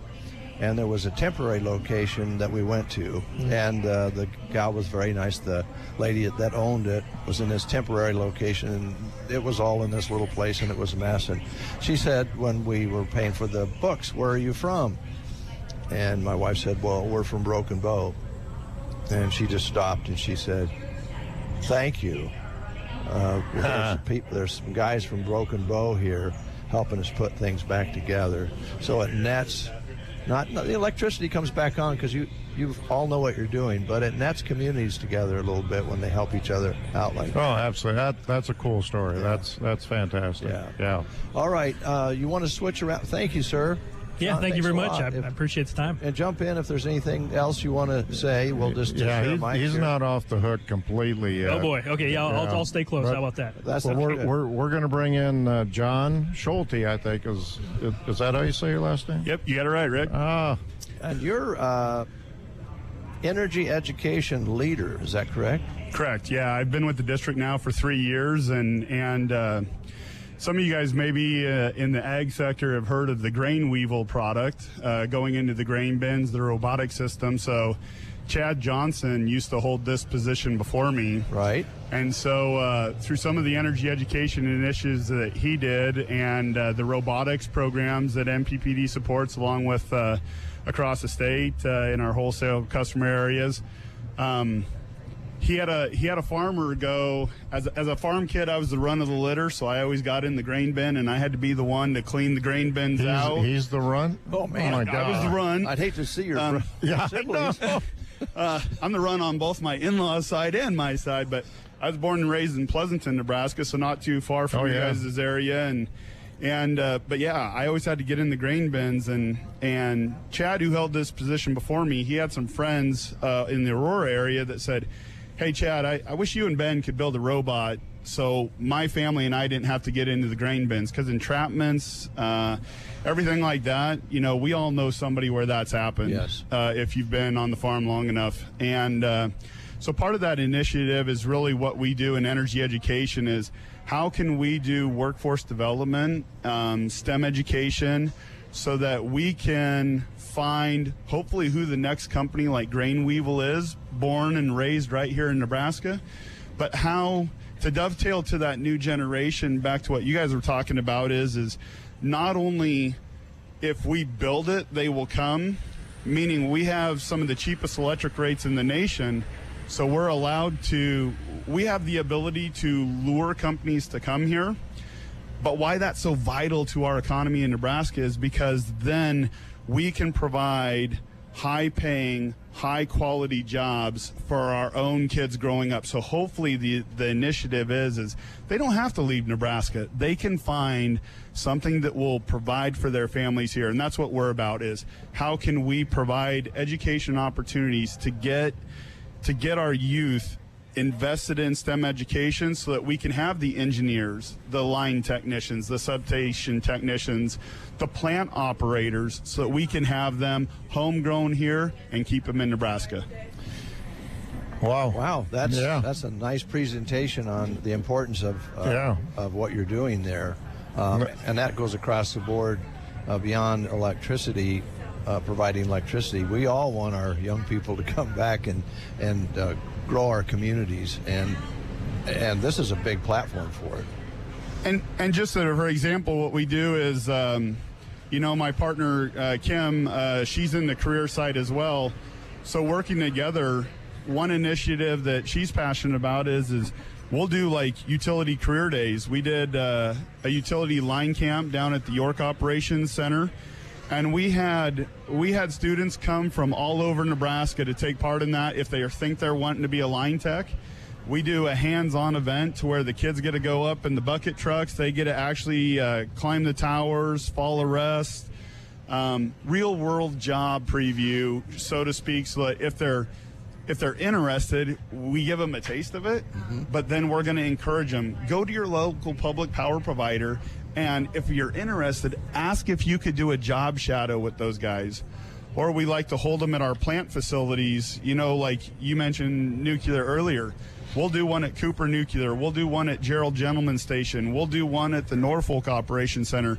But it's bringing the youth to those facilities so that they can see there is so much potential, that it really is a fascinating experience to see that. And I'd invite anybody in the public, if you get that opportunity, go out and see one of your local generation facilities, because the men and women that make those facilities run, it is truly amazing. Yeah, so while you're talking about that, this booth here is kind of the product of that, and so there's a lot of things here for the kids. There's some things for the adults to take a look at, but talk about what you got here for everybody to look at. So in the booth here, we got some one of the bigger hitters for the kiddos, but even the adults is our VR headsets. And so a lot of people can't see inside of a nuclear reactor when the lid's open during a refueling outage. But with our VR Dave thinks he's been there, but It might have been one of those dreams. It wasn't a pleasant one. but it really is. We video these like just like when you're talking storm damage. We took footage up in the helicopter patrolling the high transmission lines, and so students can actually see what those helicopter pilots are seeing, like you're sitting right there in the cockpit with them. Wow. So it is kind of to show what we do in public power. We've got a display here and an EV, but it's really showing some of our energy-wise incentives. So if you go to energywisenebraska.com, you can pull up your local public power provider, and you can kind of see some of the ag incentives, moisture sensors that can be tied to your pivot systems so that you can monitor the subsoil moisture level. We've got incentives like if you're building a house, I would advise you look into some of the incentives to pre-wire. You might not put an EV charger in while maybe you're there, but maybe the next person does, and that just increases your resale value. Public power, we're really passionate about safety as well, so we've got our live line demo trailer across the way here, as well as we've got a smaller display in the booth that will run when the live line isn't running. But the live line brings together people from all over, and I'll give a plug out to Grand Island because they actually helped us hardwire, and they put a pole in and they made it better. But that invitation is open, so all of our wholesale customers, they can bring their teams here, and it really is a joint safety, because at the end of the day, public power is all about safely and reliably generating the electricity, but also so that our workforce can go home in the same shape that they came to work in that day. Yeah, that's the ultra important thing, isn't it? So you have some electrical circuits over here. Looks like about 6 or so different spots. What's up with that? Yeah, we got a young family that just came in, and we got some little tykes, maybe about 7 and 5. They're called snap circuits, and the reason that I like those and we use them when we go into the classroom is when I went to electrical school and I was programming PLCs. The kids think they're playing with a toy, but there's a real world application to everything that we do in energy education. There's got to be a purpose. And while this is a toy, and I'd encourage anybody that their youth is interested in something like this, all of the electrical symbols that I would code in the program are on each toy. So the book is kind of like a blueprint, but the symbols on them are the same symbols that I would read on an electrical diagram, if you will. And so the real world application for the kids is they don't really know that they're reading the blueprint going through the book, but then symbol recognition, it's like, hey, if I like this, we have a higher grade unit that we do with the high school students that you can plug into a computer, and it actually turns the computer into an oscilloscope. So you can actually see the AC waveform, VFDs, the variable frequency drives that run our pivot systems. You can see that waveform, and you can do that education with a higher level as well. So the physics that they're learning tie it all together. Rick, do you think this guy's excited about what he does? I'm very blessed. Like I said, not many people can say that they got their dream job, but I really do seeing the difference that we can make across the state of Nebraska as a rural farm kid from Nebraska, that really is rewarding. Yeah. And by the way, that really, I would think, helps you communicate with the ag side, since you came from that arena, and passing all this along to the kids. It's a great combination with all the excitement you have about it. Great. It's anytime that we can help, and we've had those stories where guidance counselors have came back to Kim and said, I just want to share this story that, this teen was from Lexington, Nebraska, and because of a career presentation there, he decided to become a line tech. And you don't always hear the impactful stories, but that's one where the guidance counselor said, because you came in and did a presentation to my students, he found his career path, and now he's in his second year at Northeast in their line tech program. So that's what's exciting about it, is when you can shine the light on our industry and somebody will say, I found my passion because you were willing to share your story and invest in our youth. So we do that with all of the wholesale. Custer's got their own program, and a lot of people have where they do school outreach, and that's the next thing that's so vital, is reaching the youth with our message and hopefully helping them find what they're passionate about. Yeah, I think we'll bring Taryn in here. Well, I guess now. Yeah. I thought we'd bring her in a little bit, but we'll welcome, just have Taryn. the mic around. We'll Hello, guys. have a party here. I've just been sitting back watching y'all. Now you brought me in. So go ahead. So talk a little bit about what we're doing. Kind of bring that home. So, for the last 7-8 years, working on 9 years, we've had the STEM trailer going out, and we've kind of been revamping it the last 2 years, getting it smaller, because the teachers have said that, they've lacked space, they've lacked time to get around everything, and the needs have changed. Our curriculum in the schools have changed. And so we started introducing the VEX robots, and this year we're kind of in a holding year. We've had it out 2 years into the schools in the western part of our district, and they have got their robotics labs, their STEM labs, and we're going to be expanding it out to our eastern schools this year. Okay. And then we're going to sit back and reevaluate where we're at. So we're kind of looking about going into the VEX robotics, getting used to that VEX platform. It's a United States-based company.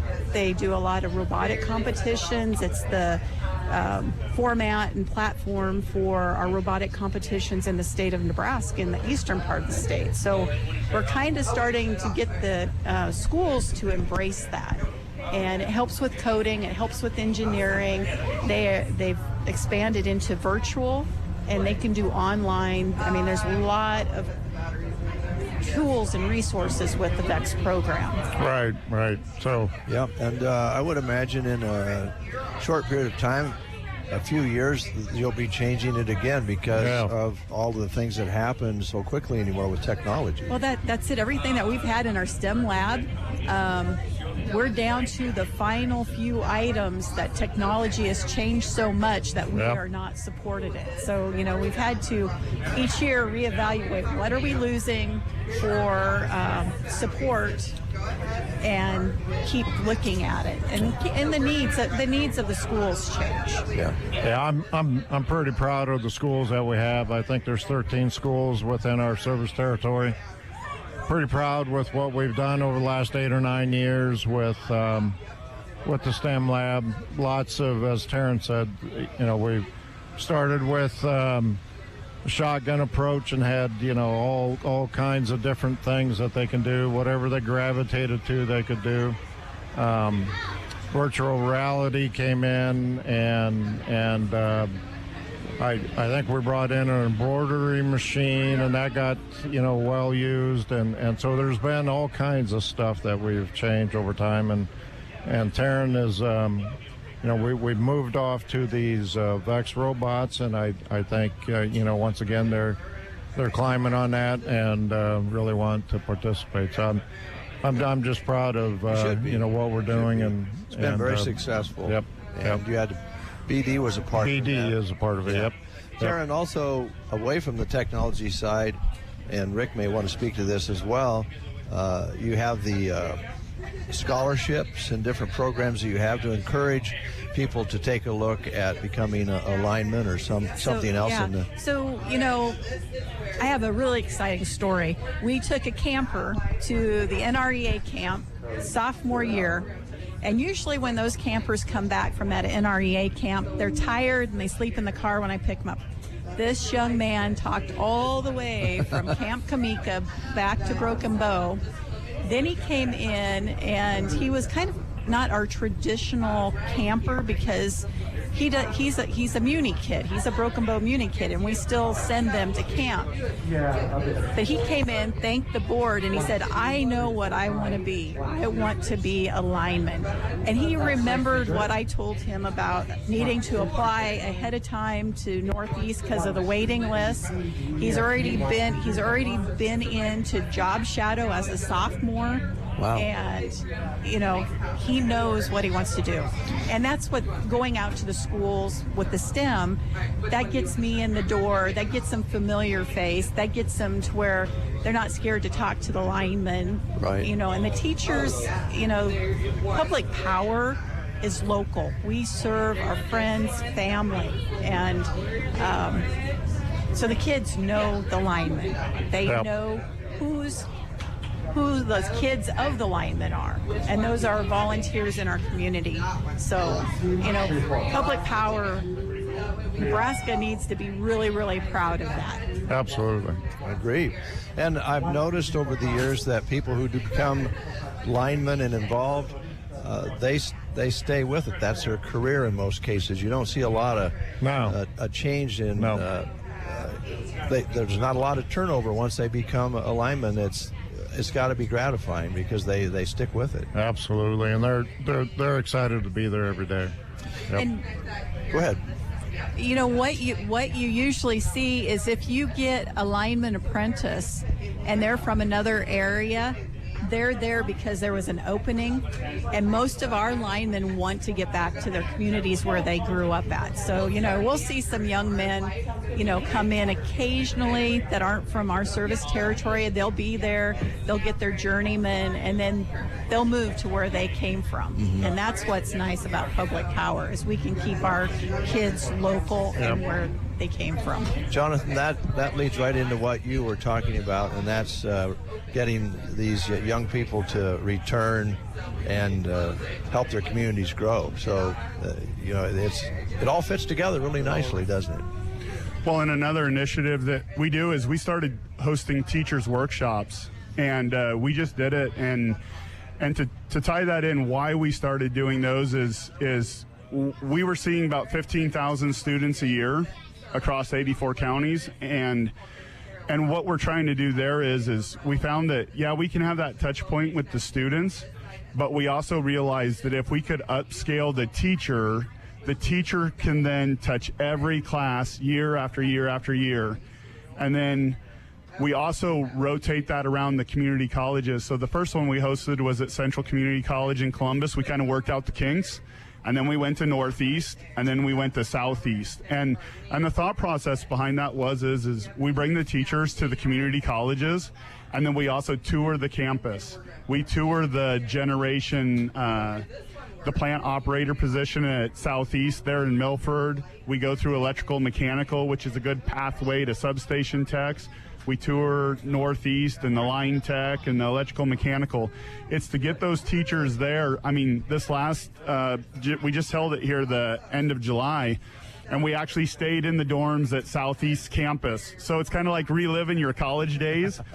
But it's so that the teachers can experience the food courts, and they can have that interaction with the students then and be like, hey, I was just on campus. Great facilities, great classrooms, great everything. But it's also just to highlight then, we did coding, we talked about the VEX robotics, and the teachers actually had to hands-on code during that event over 2 days. They learned about virtual reality. They learned about all kinds of things that they could take back to the classroom. And then we found some corporate sponsors that we could also do. Southeast was a big sponsor. So we provided STEM kit allowances to where the teachers could then purchase some of those materials, so that now those are in their classrooms across the state of Nebraska, all the way out to Scotts Bluff, and they can impact their schools locally and have that conversation in workforce development. And as we're here talking, there's kids coming in and out and learning as we speak here at the booth. So again, I encourage folks who are listening to make sure you check out the booth here, because there's a lot of educational tools that kind of beginners here that you have, right? Well, if you notice this table over here, there's 3 different projects going on. 1 young kid and 3 booth participants who are here to man the booth are actually working on the other 2. Yeah. Kind of funny. That is good. I think that's kind of funny. So, John, one more thing. Microgrid Mastermind. That is a game that put together with help from the Nebraska Center for Energy Sciences and Research. I think NPPD has funded that. Talk a little bit about that game. That sounds kind of fun. This is a game we put together so that John Hay and his crew applied for a grant, and what it was is they wanted to make a board game so that people could learn about power, and this really talks about how you have to have forecasted load meet demand, because the wind doesn't always blow, the sun doesn't always shine. And so this game talks about, especially it backs up at MPPD and across our state, why the need for a diversified energy mix is so important to keep rates affordable and reliable. And so through this was a 2-year grant fund that these students at UNL, they actually built this game from the ground up. And so it talks about, you're going to have adverse weather conditions. Have we ever had that destroy the power lines across Nebraska? Yeah. You're going to have squirrels that might chew through a power line. You're going to have real world scenarios where these kids can actually see. It's not wise to put a nuclear power plant in the middle of a desert. So you have to have natural resources, water, things like that. It's the lifeblood of some of these plants. So this board game is so that, and we've played it with them. We've been in conversations while they developed it. And this game is to improve the literacy, but it's fun, and they're going to be releasing it for sale. So we do have a QR code. If people, they can come and see. This is the first board game that was in production, and they're going to be producing them here in September for sale. Okay, thank you so much. We are getting close to out of time, guys, but it sure doesn't ever disappoint when we do this show. I always, on the way home, go, gosh, we covered a lot of ground, and I know there's so much more that you guys could talk about today. But we're gonna have to strap John down for a while. He's kind of wound up a little bit.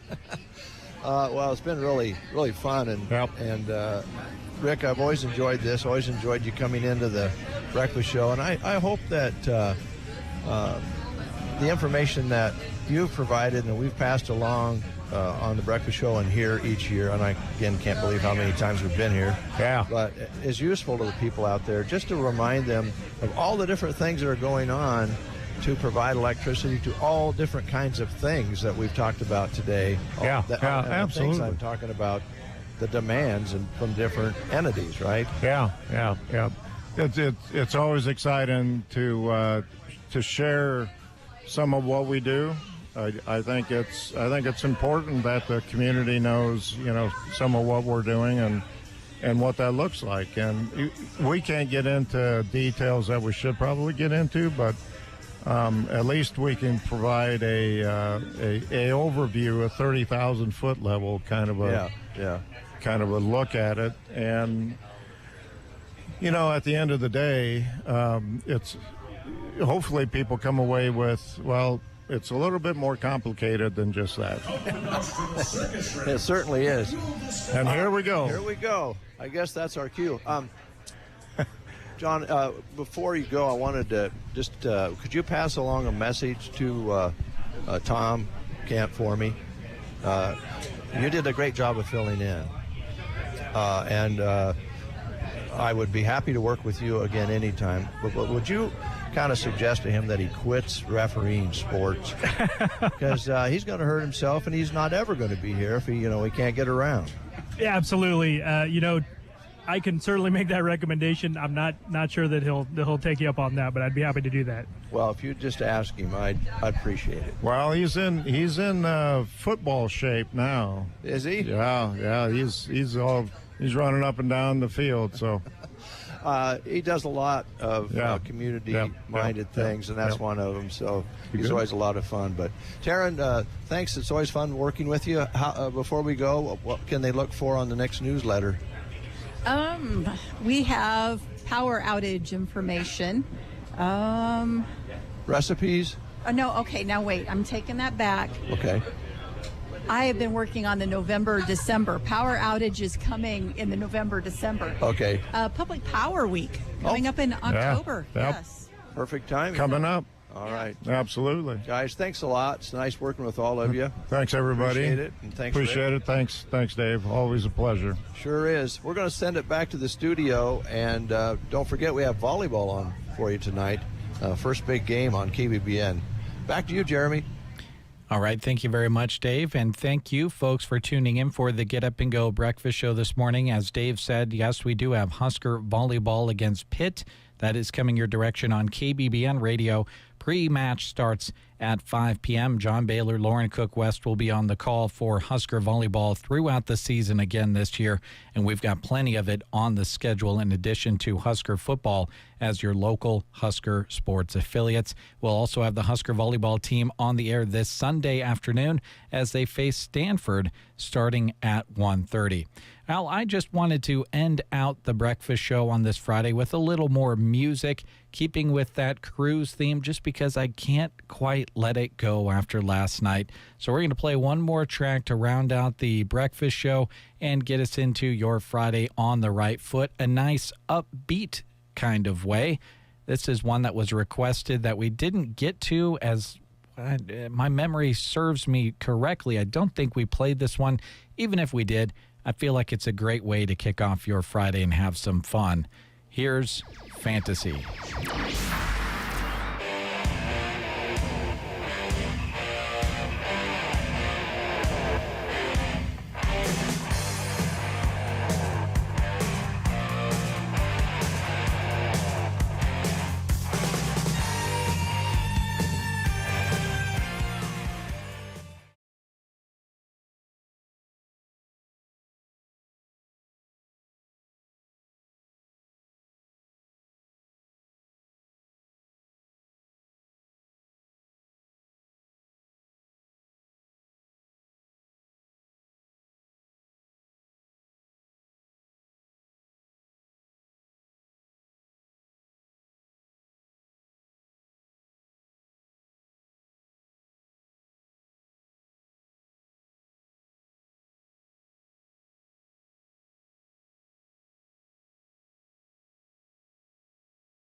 A wonderful rest of your Friday, and I hope that song was kind of the energy you needed to get you into your Friday and on into the weekend.